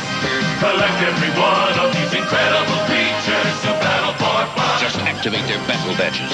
I got fire! I got water! Water beats fire! Battle Beast can grow into an army. Collect all 84. Battle Beast. We now return to Radio Free Cybertron.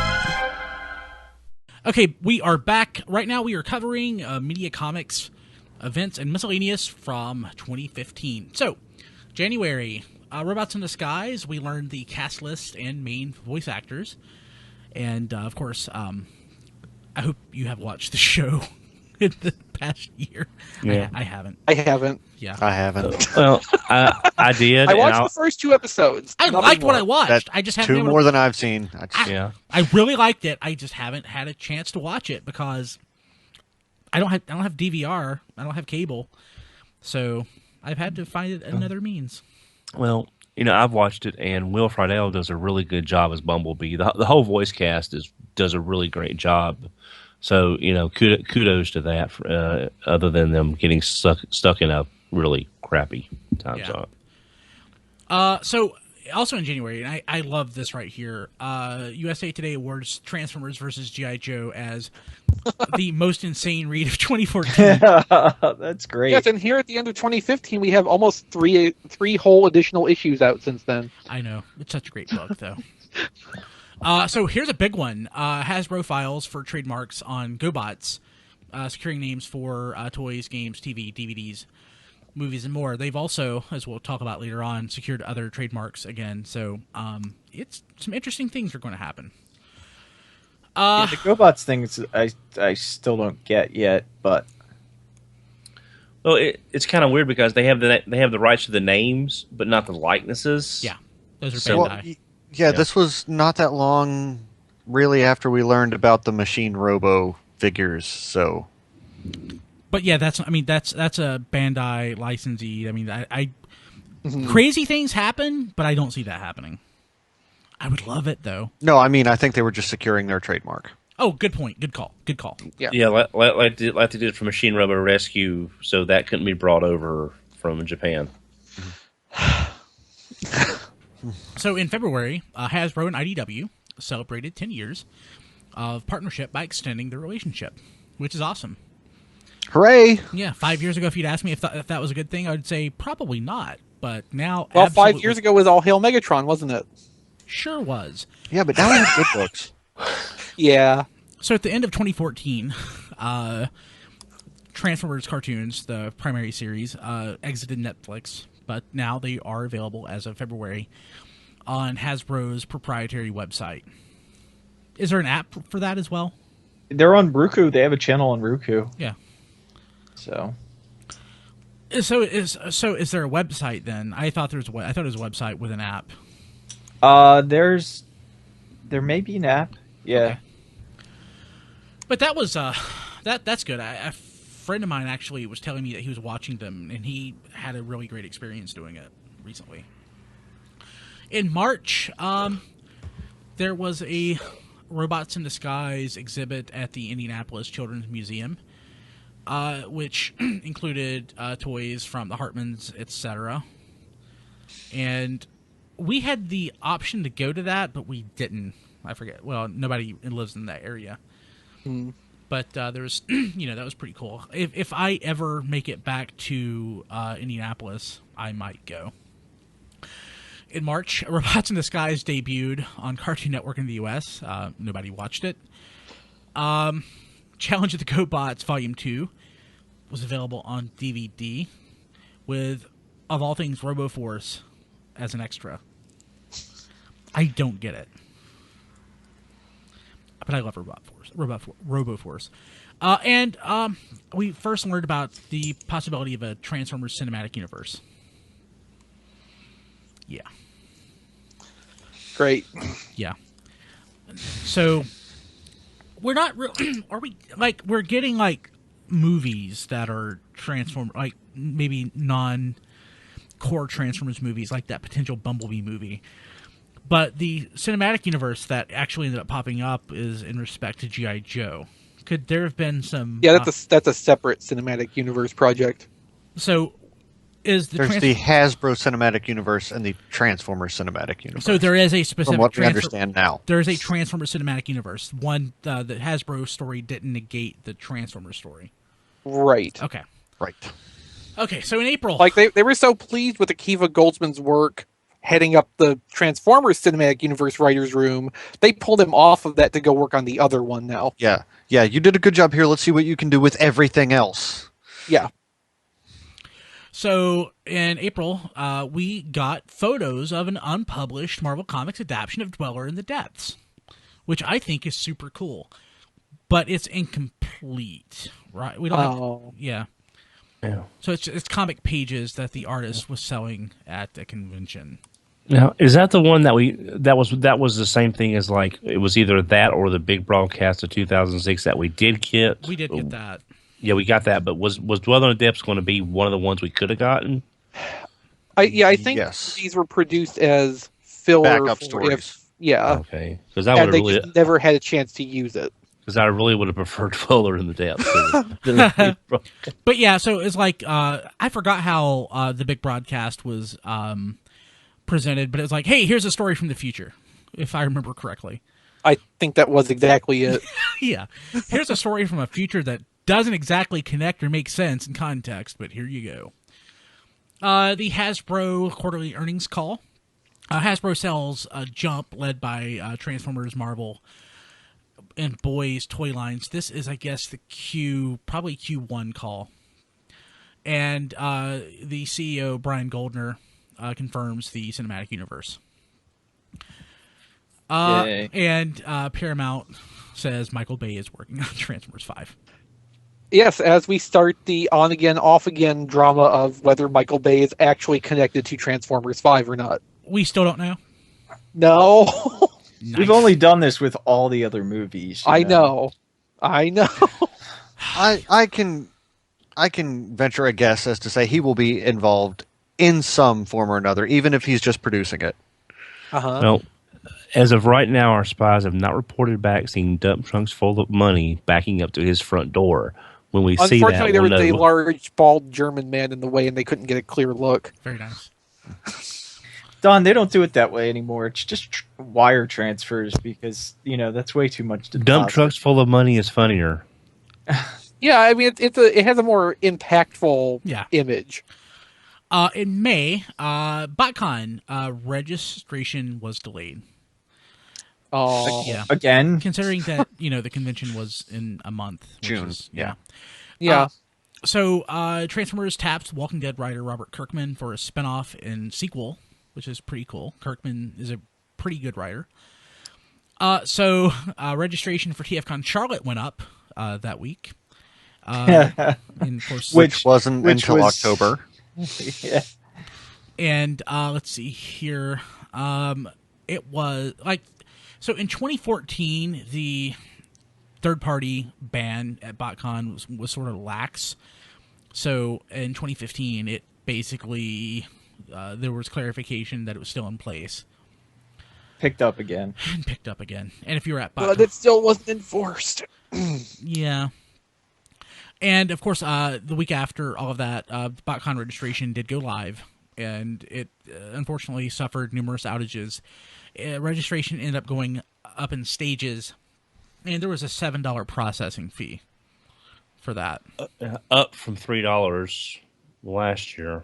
Well, I mean, as I said, they should just bake the processing fee into the price of the fee, and people wouldn't complain. In June, the Hasbro Cinematic Universe plans were revealed, or some of them, including a possible Bumblebee movie. Yay! Yay! Now, does anyone else get a terrible feeling there'll be a line of Bumblebee toys for the Bumblebee movie, and it's all Bumblebee? It's like, no. Yeah. I like to think they probably know a little better than to try that again. I think they learned their lesson from Wave 1 of Prime. And Wave 1 of every other movie line. Yeah. Yeah. So, BotCon updates. The BotCon 2015 schedule went online a few weeks before the convention. Okay. If this is an item from June, and BotCon started about 2.5 weeks into June. Okay, a couple weeks. Yeah. And so there's a hubbub about this. We should probably backtrack for the full context. Go ahead. You do it. BotCon was solicited as being in Chicago, and then basically in parentheses after St. Charles, Illinois. Now, St. Charles, Illinois is about an hour's drive out of Chicago. So we went from the whole time the venue was announced, which was late 2014, I want to say, until October 2014. Until June, 2 weeks before the convention started, without a firm plan revealed by FunPub for how people flying into O'Hare were supposed to get to the venue. Now because they said they were working on providing transportation. Yes. And the transportation was minimal. And what we got was you have to bus walk, schedule, basically. Take a train, walk halfway through the city, take another train, and then when you get off the train, you can call the hotel, and if they're available, they'll pick you up. But the hotel didn't seem to really know that part when we called. They also gave you a list of limo services where you could call and rent a limo. Yeah. I do want to point out this. Once you were there, the venue and location was awesome.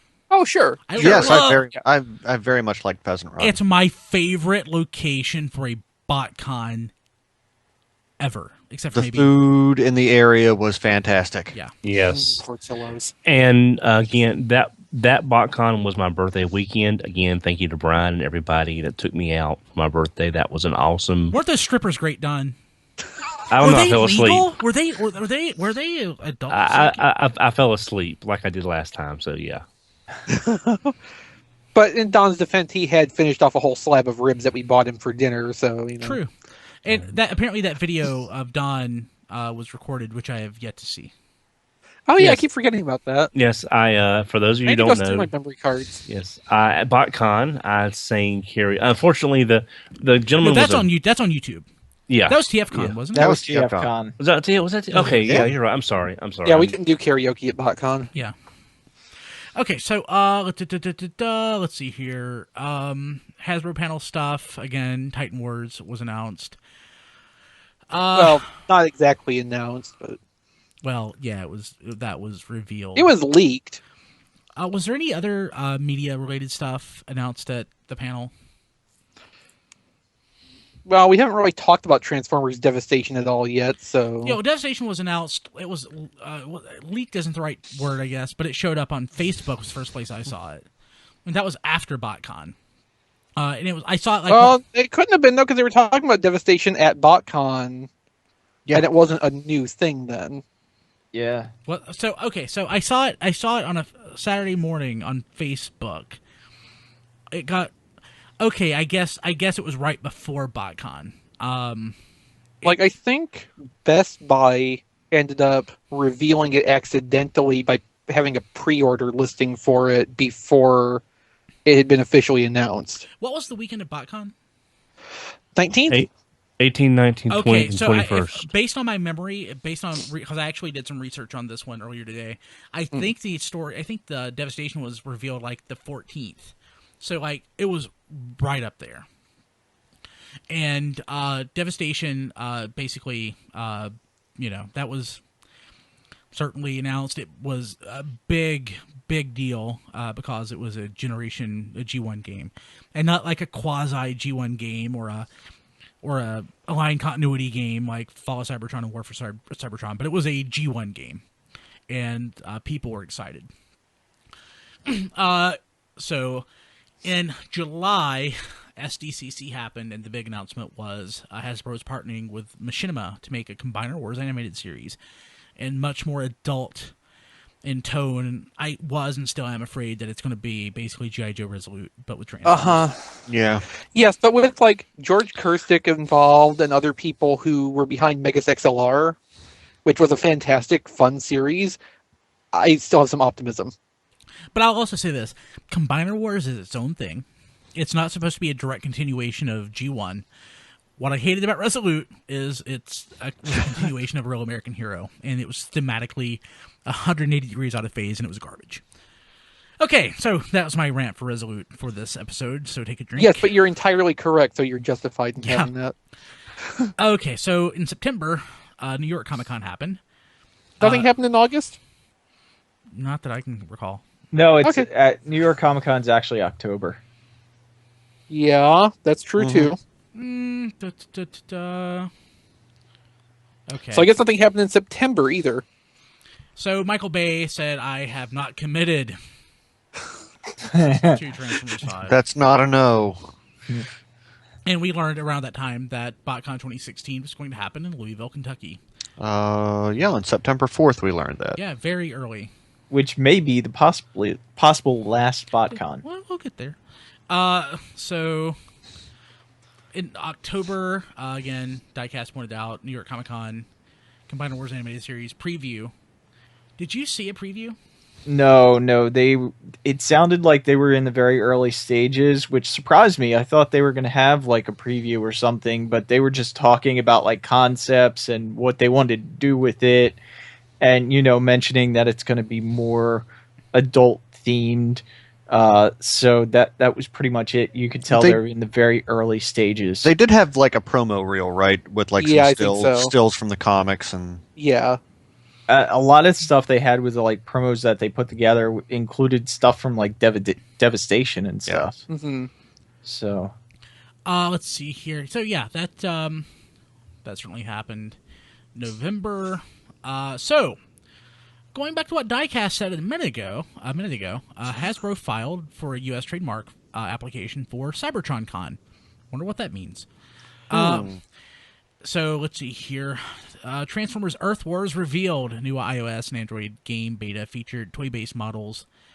and we learned that there would potentially be a Titans Return Soundwave. So, at least we had some more evidence to that effect after all the other clues that there would be a Soundwave, including the existence of Blaster. So is this? Well, gee. So this game came out. Yeah. Does anybody play this? No, I don't play. I've never played any of the mobile games. So Transformers Rising was scrapped. Never played that one either. Mm. There are a lot of Transformers games that come out that I never, ever want to play. Well, they all can't be return. They all can't be Return of Convoy, Brian. I know. Mystery of Convoy, Mystery of Convoy, depending on how you want to say it. Wasn't Return of Convoy the alternate title to Battlestars? Was it? That would make sense. Yeah. Or Operation Combination, one of the two. I think it was Battlestars, though. I think it would be Battlestars because of the Star Convoy. Yeah. Okay, so this is a really dumb news item, but I want to include it because I love it. Somebody on Imager. Yeah, I know how to say it. I use the service. Somebody on Imager. I remember, I didn't host this episode, and you guys were like, "How do you say this?" It's Imager. Well, it was Rob who wasn't familiar with how to say it. Oh yeah, I was like, no, it's Imager. Posted cells and background art from Transformers the movie. I saw this before it was a news item because it was all over my feed, and I love this stuff. I have used this for RFC album art and everything. It's just, I love the look of the stuff, and it's just nice getting Transformers the movie stills and background art. A lot of times background art looks like crap. But sometimes you get these really nice matte paintings. Yeah. So it looks really nice. So I love this news item. So City Neon secures rights to Transformers exhibitions and events. Okay. Wonder what that means. Oh, it's for Transformers Experience 2016 coming from Victory Hill and Hasbro, I guess. That's kind of like a Transformers thing. That's like the Marvel Marvel I'm sure. Experience, right? Something like that. So there's a Transformers Investor Day for 2015. We saw a placeholder logo for Transformers 5. Plus, we learned that Micronauts is coming back as a Transformers subline. And also, last month, Sins of the Records #1 came out. And I forgot. The sequel to Last Stand. Yeah, and Rob reviewed that. Did he like it? I think he's liked it more with Issue 2. Issue 2. That just came out, right? Yeah. So I think he's finding it to have more of a appeal as it's going along. I know he had certain issues with the first one. Yeah. Matt, did you like it? I haven't read the first issue yet. I have it. I'm waiting for more. Okay. That makes sense. Yeah, that's probably the better... I waited until I could read the first 2 issues together, and it came across better that way. So, to December, where we are now, Hasbro Cinematic Universe is in development with Micronauts, Visionaries, G.I. Joe, ROM, and Mask. But it is missing Transformers because that makes money. They're going to keep making Transformers movies regardless of whether the other ones fail or not. Right. Mark Wahlberg confirms that he's returning for Transformers 5. Yay. And no one is surprised. Right. Transformers Collectors Club. The new membership has a hard expiration date. That's weird. So no matter what time in the next year you sign up, it will automatically end in December of 2016. Yeah, so I would recommend probably signing up before March, because otherwise you get nothing out of it. Mm-hmm. Well, no, you get the magazine. I still enjoy the magazine. So sometimes I like when glad you do. I like when there's news in it. Yeah. No, we're being silly, but it just everything is coming together. It just really looks like Fun Pub has lost the license. Yeah. Yeah. Yeah. Yeah. The picture is becoming. Yes. Massy. Now I was kind of talking about this with friends on Facebook, and we were talking about 5.0 because we're still supposed to see a subscription service 5.0. Technically, that probably wouldn't ship till 2017, right? Well, you would think that based on how the production cycle's gone previously, but they already have the production samples in hand for the 4th subscription, and this is much earlier than this usually appears. So, like, if nothing's going back for major revisions, theoretically that stuff could be, like, out and in the mail even before BotCon starts this year. Yeah, and, I mean, who knows what they're doing to make all of this happen. Like, FunPub, over the years, I mean, FunPub in certain times and in certain eras of BotCon, they've done a really good job. As of the last couple of years, they've had primarily PR-related issues. Yeah. I would say, like, most of the people's pain with BotCon has been with how they have addressed complaints, not the complaints themselves. I would say most of my problems with BotCon have been in respect to how they have addressed fan concerns. Like, a lot of friends have gotten up in arms over some of the statements that, you know, Brian Savage has made, and I totally get that. But, you know, while certain things he said and certain things he's done has, you know, probably been not necessarily the most appropriate thing for somebody running a major license or owning a major license deal with a major, you know, corporation. But again, most of my pain has been with the way that they have addressed such concerns. Like, everybody makes mistakes. I make them every day. It's just how you address those.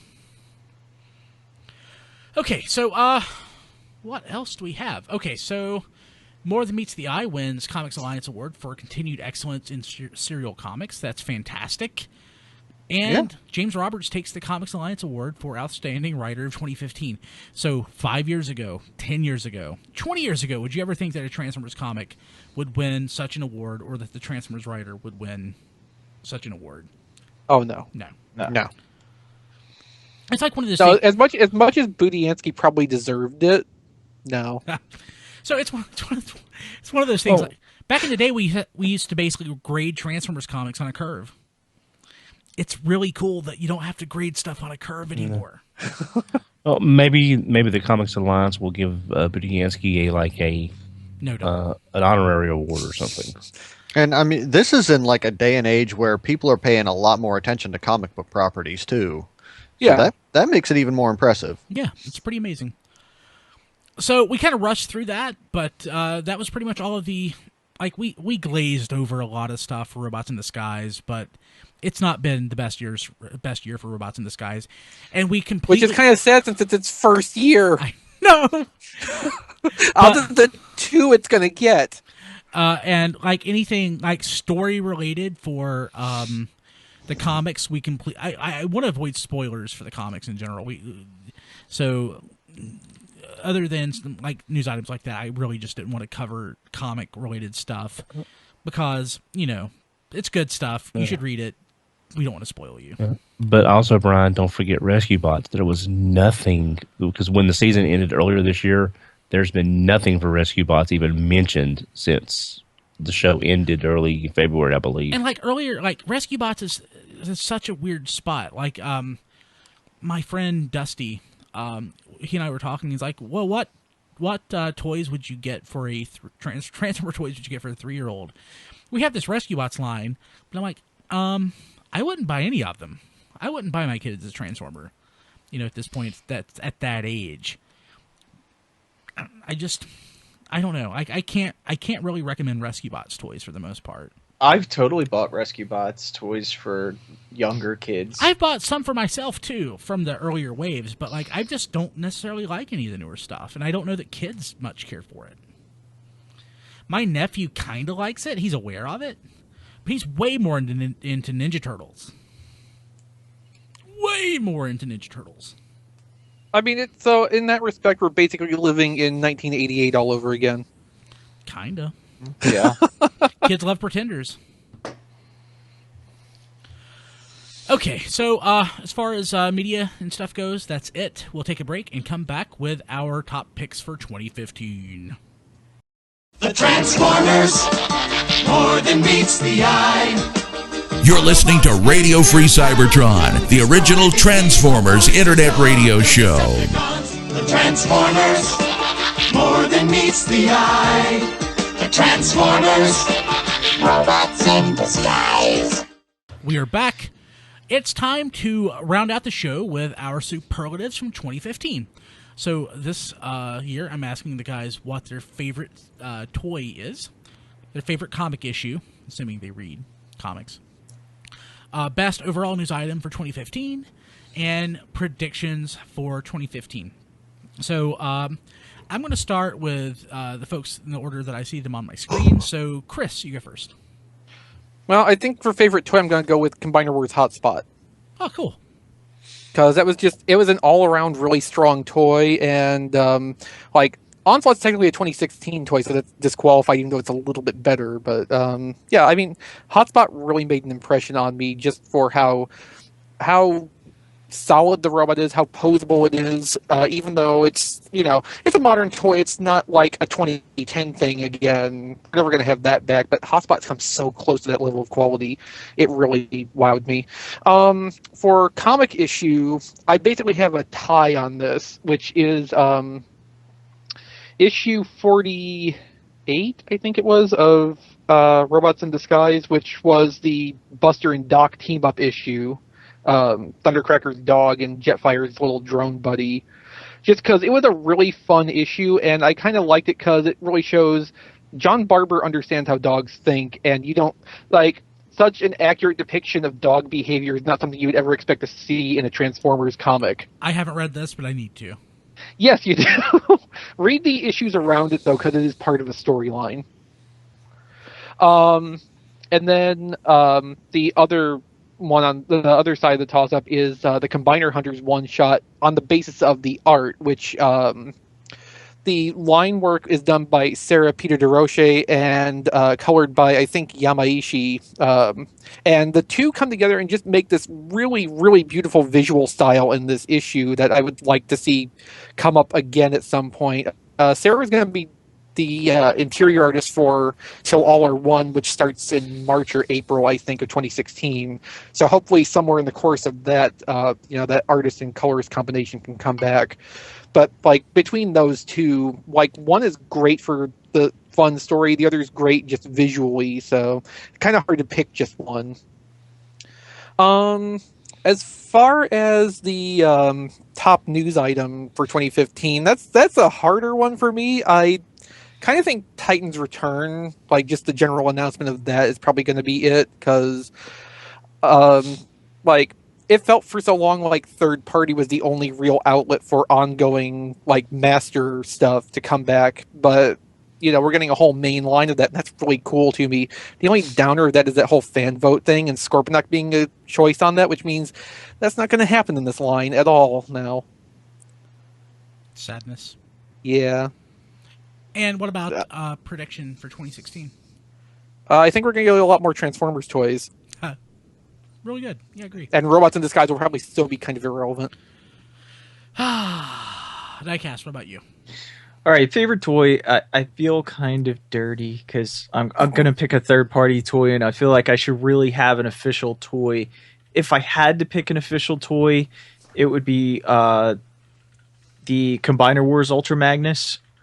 But that's really not my favorite toy. My favorite toy of this year is definitely Fans Toys, not Snarl, which is their Sever, because he's excellent, he's big, he's chunky, he's fun, he's everything I wanted. So yeah, it's Sever from Fans Toys, and definitely I got to feel their stomp and review it and play with it, and that's even better than Sever, which it really impresses me that they keep getting better and better. But comic, I'm going to have to skip. Sorry. There's a lot of comics I should be reading, but don't get a chance. Best overall news item for 2015 is the fan vote that Trypticon won, because I really want me a big Trypticon to fight Metroplex. I just want a big fun robot dinosaur. Yeah, that too. And then predictions for 2016. I think this is the year that Don gets his Headmaster RC. Hey, there's always hope, right? You just stole my prediction right It's okay. now. It's okay. Now that's so Don. You go ahead. What's your favorite toy of 2015? Okay, alrighty. Well, I'm going to bypass the comic as well, so I'm not reading the comics yet. And Chris took my hot spot. But my official toy. This is not my favorite toy of the year. It's like all the Combiner War stuff is equally good. I love all of it, but nothing really jumped out at me and slapped me over the head and said, "I'm the best toy you're going to buy this year." My pick of the toy of the year is the one that impressed me the most. Go ahead, yeah. What? Legion Class Fix-It. Awesome! This is absolutely one of the most show-accurate toys Don, that's great. you're ever going to buy because it is posable, it's expressive, it's show-accurate. Yes, it's a mini-con, and it's from a show that Hasbro's not giving a lot of love to right now, and it's being Cartoon Networked. I use that as a verb again. But this is probably one of the best little toys you can buy for just being fun. Don, that's That's fantastic, Don. That is great, Don. Yeah. Yeah. Great pick. My favorite news item is we got confirmation. We knew it was coming, but getting confirmation that we were getting G2 combiners because there's so many of us. Don. we that we're getting G2 combiners for sure. And that means Bruticus, Superion, Minosaur, the whole thing. Prediction comics. My prediction. Well, my prediction was, I honestly think with next year being the anniversary of the movie, I honestly think we will be getting an RC, if not a Headmaster, which I can't see them not doing and including that as part of the package for display changes. But if we don't get that, I think we will see a Beast Wars Megatron to counter the Optimus. Because you kind of need them, but if all you're doing is 2 Beast War characters in the anniversary year for Beast Wars, I can't see it not being the first Beast Wars Megatron. Now, is RC you're right. Is RC going to be a Titan's Return, or is she going to be Masterpiece? I believe she'll be Masterpiece because you've got it's a movie year. She didn't get one in the 2010 anniversary, the 2010 line. Mm-hmm. It's been long enough since the Generations toy came out that having another one would not be right on top of the first one. I think it'd be fine. I assumed that Diecast was Titan's Return. Yeah, I'm leaning more towards Titan's Return. I am too. Okay. I am too, but I could see either one. Yeah, although at this point, since Don got his RC already in Generations, I'm more thinking where do you go from that Masterpiece? So I'm automatically always assuming anytime we tease Don about a new RC thing, it's just Masterpiece automatically. Well, it's not just that, but I think they can include Daniel as a Headmaster to sort of fill out the package because she doesn't have a lot of accessories other than her guns. Yeah. And RC would be a small figure too. Yeah, so they could do her as a Headmaster for display, and even if you didn't want her as a Headmaster, you can still have Daniel in driving her in vehicle mode too. Oh yeah. Okay. So Matt, what about you? Favorite toy? All right, favorite toy came down to a tie between Devastator and Ultra Magnus. Because I have wanted a great big Devastator ever since Classics started, at this point now 10 years ago. So, yeah. And Ultra Magnus, I was hoping and praying it was not just going to be a white Optimus Prime. So that a sigh of relief when we found out, and then I was blown away by what we actually got. So, very happy with that one. All right. What about comics this year? Comics? All right.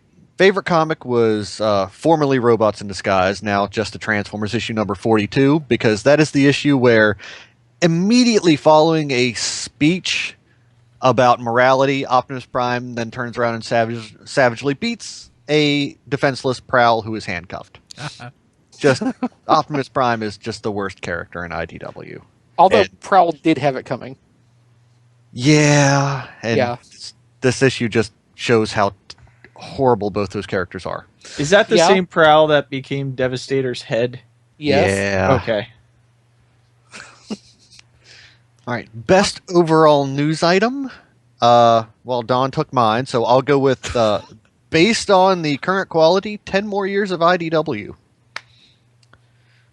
I am all for that. Yeah, me too. IDW is kicking butt.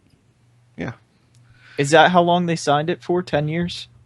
I don't know, but No, I don't think it's that specific. Just, we've had 10 years already. They're extending their relationship, so here's Okay. hoping for 10 more Yeah, I at this level of quality. That part's important. All right. And your prediction. As far as my prediction, I'm not saying it will come out in 2016 because it'll take some work, but announced in 2016, Unite Warriors Computron. Yeah, I could see that.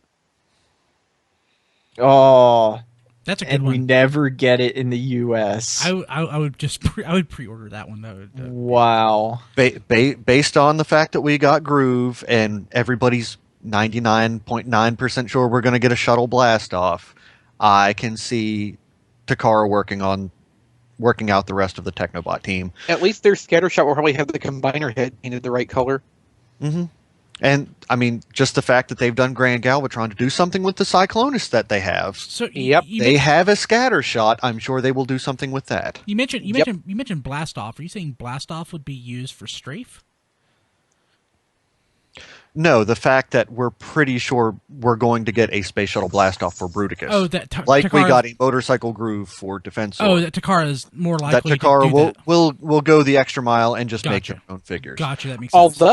Although, like along that line, they could very well retool Groove to be Afterburner, and set up retooling for Blastoff to be Strafe or something. Yeah. They could. It would take some work, but they could do it. Mm-hmm. Awesome. Okay, John, what about you? What is your favorite toy of 2015? My favorite toy is Burnout and Lift Ticket from BotCon. I really like the die clone set. They look great, and the molds are decent. And as a cousin to that, I guess, my other favorite, more mainstream, is Devastator, just because of all the buzz and chatter he created. So I give him credit for that. He made things interesting for most of the year. Favorite comic, I can't read, so I'm going to pass. Never learned.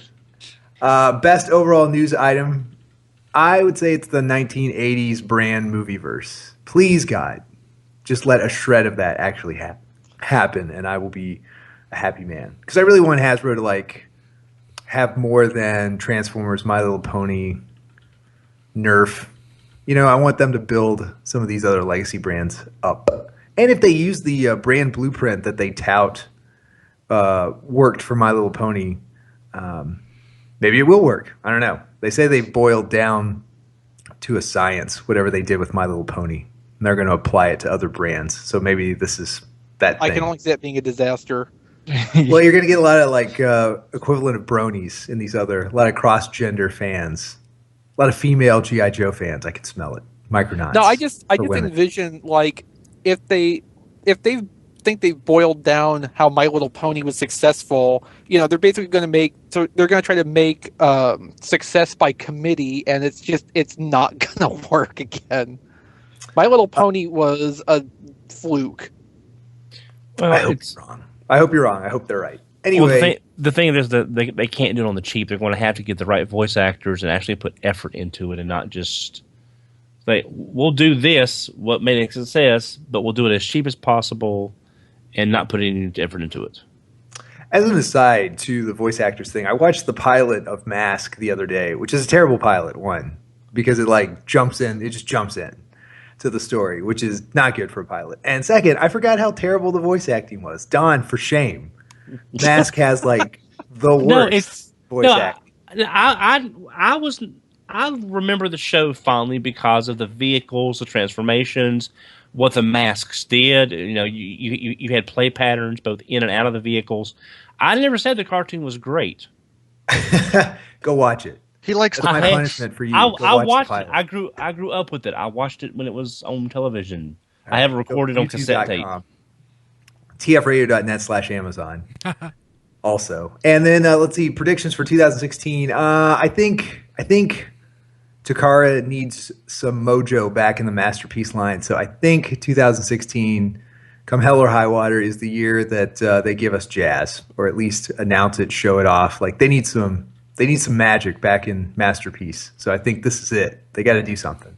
Please They let need it be a to good give figure. Masterpiece its Jazz hands. Yeah. Boo. I still don't know how they haven't done that. They've got like 90% of the engineering with the Nissans. Seriously. Licensing. Yeah. Okay, cool. So, for me, I did a lot of soul searching to figure out what my favorite toy of 2015 was. I looked all the way through my entire shelf. I thought, or shelves. I thought, did I feel like I got a good deal on this? Not from a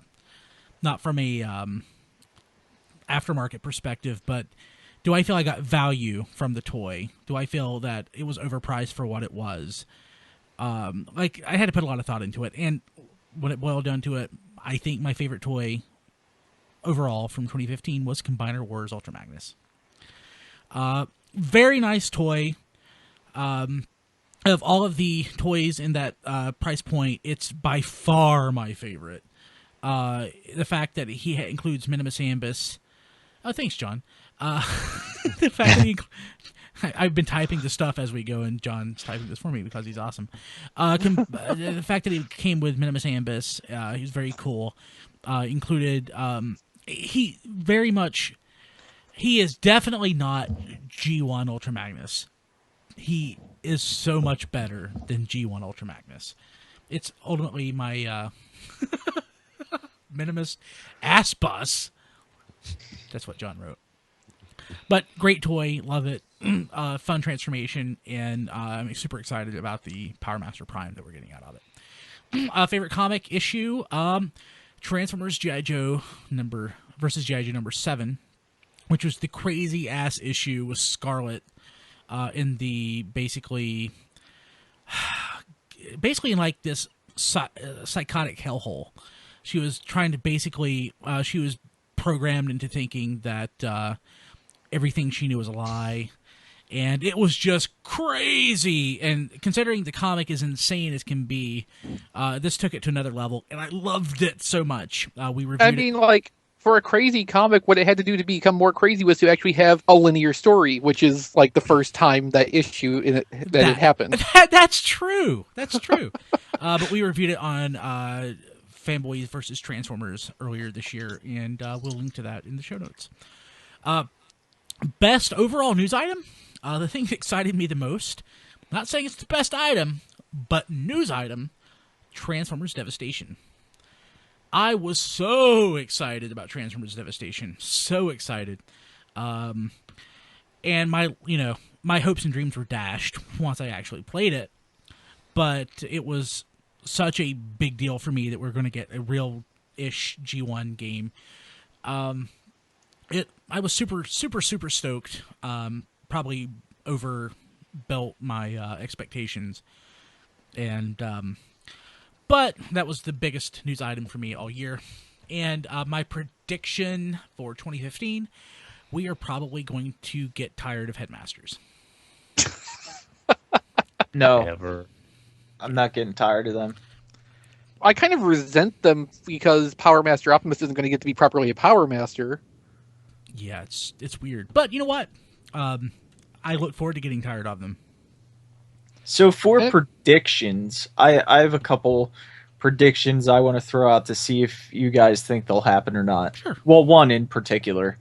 Do you think we'll continue the G2 theme and get a G2 Defensor?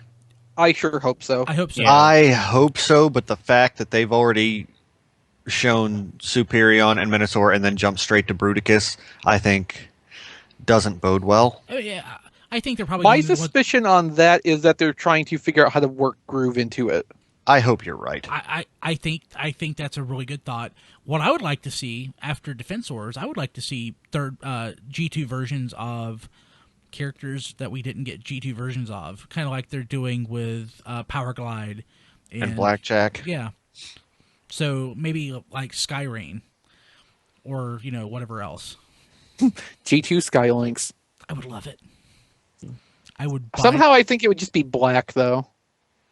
Possibly maybe black with a green head. Hey, yeah. that sounds pretty good. Or like as I suggested, after BotCon, they could repaint that into the purple griffin from Aerial Assault. That would be a remold, though. We're just looking for G2. Well, I mean, you can fan mode it so it has the wings in the cat-ish mode. Yeah, I would be all about G2 repaints. I'm thinking neon green Skylinks for G2. Well, no, it'd be like neon green highlights, but it wouldn't be like the primary color. And then if you want to get even more meta, if they run out of G2-ized repaints, they could go into like Car Robots / Robots in Disguise-ized repaints, where you have, or Universe-style repaints, where you just repaint something for the heck of it. Mm-hmm.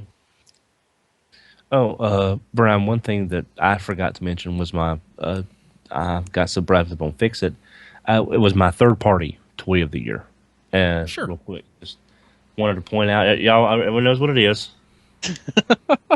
It's Carrie. At least it's not Kronos. Yeah, I really think the world of this figure, it's well built. To me, it's a great representation of Rodimus. I mean, I love Sever. You know, like I agree with Diecast. Sever is an absolutely wonderful toy, but something about Carrie just really strikes me as being it's an all-in-one transformation. Don. So that's your Carrie is missing an Autobot symbol.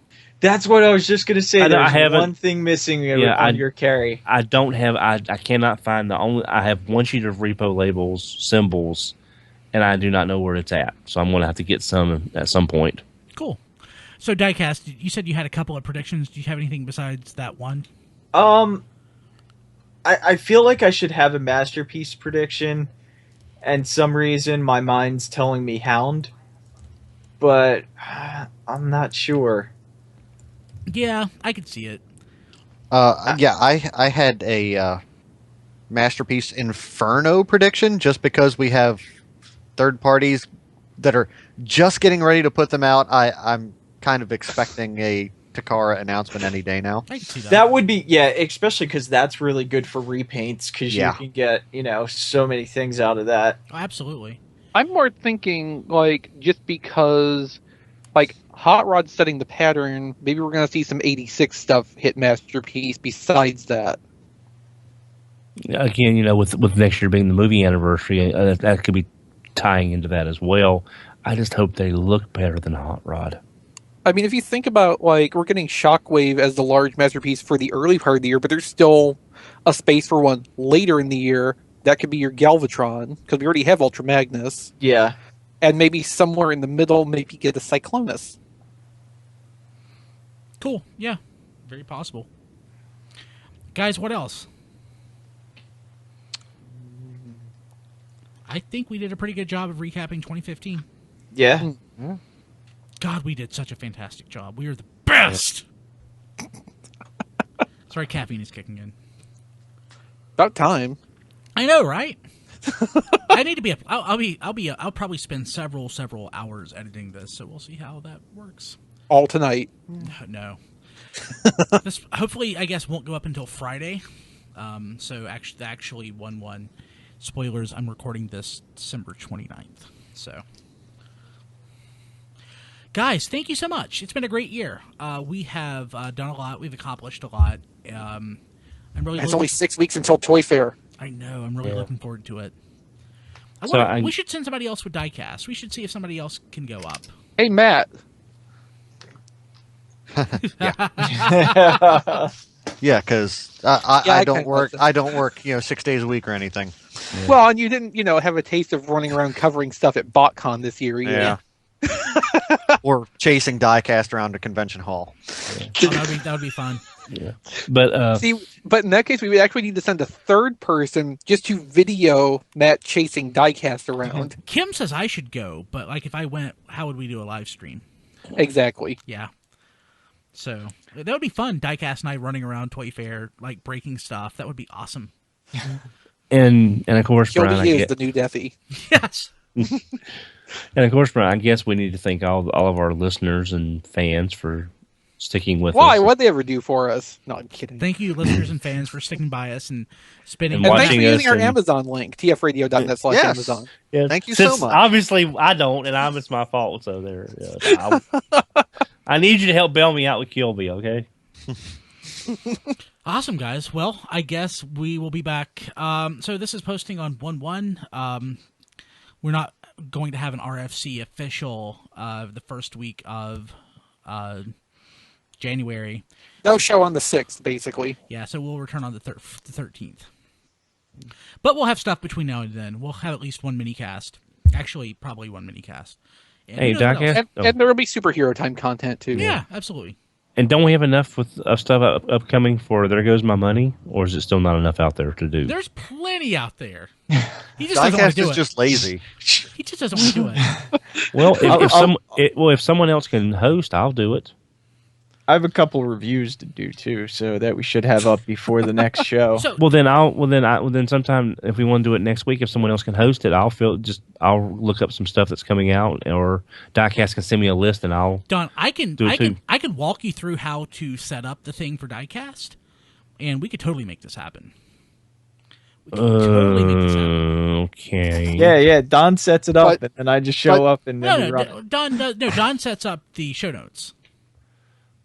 Okay. But Don, you might open Chrome. But we are going to work on where goes. There goes my money. Where has my money gone? Hey, you know what? You could make that. You could make that a big thing for 2016. You know, there goes my money goes into like a little transformation. Where goes my money? You know, the new version of 2016. I've got a couple ideas for other podcasts I'd like to do. There's one that's probably very likely going to happen, not Transformers related, but I actually have a couple ideas for Transformers related podcasts that I may try to implement. I've got one that was recommended to me that somebody may be wanting to do, and who knows what's going to happen in 2016? Maybe Fanboy versus Transformers will come back. Yeah. Hey Brian, with all the new equipment you've got and all this stuff, there's still really no way to do my Transformers Marketplace podcast, is there? No, there's not. I'm sorry. I thought that seemed like that would be kind of fun if we could just figure out a way to do it. Don, if we could make that happen, I would do it. Don, 15 years ago here, the radio station in town ran a show in the mornings called Shop and Swap, which, people called in to, buy, sell, and trade their stuff. And that's something that works really great on live radio in a small town where everybody's local. Not really something that would work on the internet. Yeah, just imagine where people are horrible. Yes. Yeah, I got this G1 still in the box, Skyfire. Don, as somebody whose first job was local radio and who did it for 20 years, I'd love the idea. If I can make that happen, I would totally do it. And it's not like the technology is not there; it's everything around it that's not there. Okay. It's I love the idea. It's just that's cool. But you know what? Right. But you know who might be able to make that happen? Duron, TFYLP. Okay. Well, on that note, it's 10:30. I have to be up at 3. People watching live, we will see you later. Thank you very much for awesome 2015. Hopefully 2016. Thank you all very Who's much. watching live? Was this a You all live rock. show? Did I say live? People watching live via Memorex. It's late. Don needs to sleep. So do I. We'll I see you just later. assumed you'd been stealth streaming this. Well, that would be awesome, wouldn't it? People watching live, thanks. Oh, like what JD did. I didn't tell anybody. Yeah. Did he do that? He did that with Superhero Time a couple times. Oh, shoot. The 200th episode or the 100th episode? Did he do that live without... Oh, no, they're just like random episodes. Okay, cool. Okay, well, people not watching live, we'll see you later. Have a good one. This has been Radio Free Cybertron. Visit us at tfradio.net for show notes and to subscribe to the podcast. Follow us on Twitter at tfradio for news and updates. Watch our live stream at tfradio.net/live. Join our Facebook fan page at facebook.com/tfradio. Subscribe to our YouTube channel, TF Radio Network. Have a question or comment? Leave it on our Facebook fan page or mail it to contact@tfradio.net. This podcast is released under a Creative Commons license. Any part of this podcast can and should be redistributed, but please, proper attribution is required if you know what's good for you.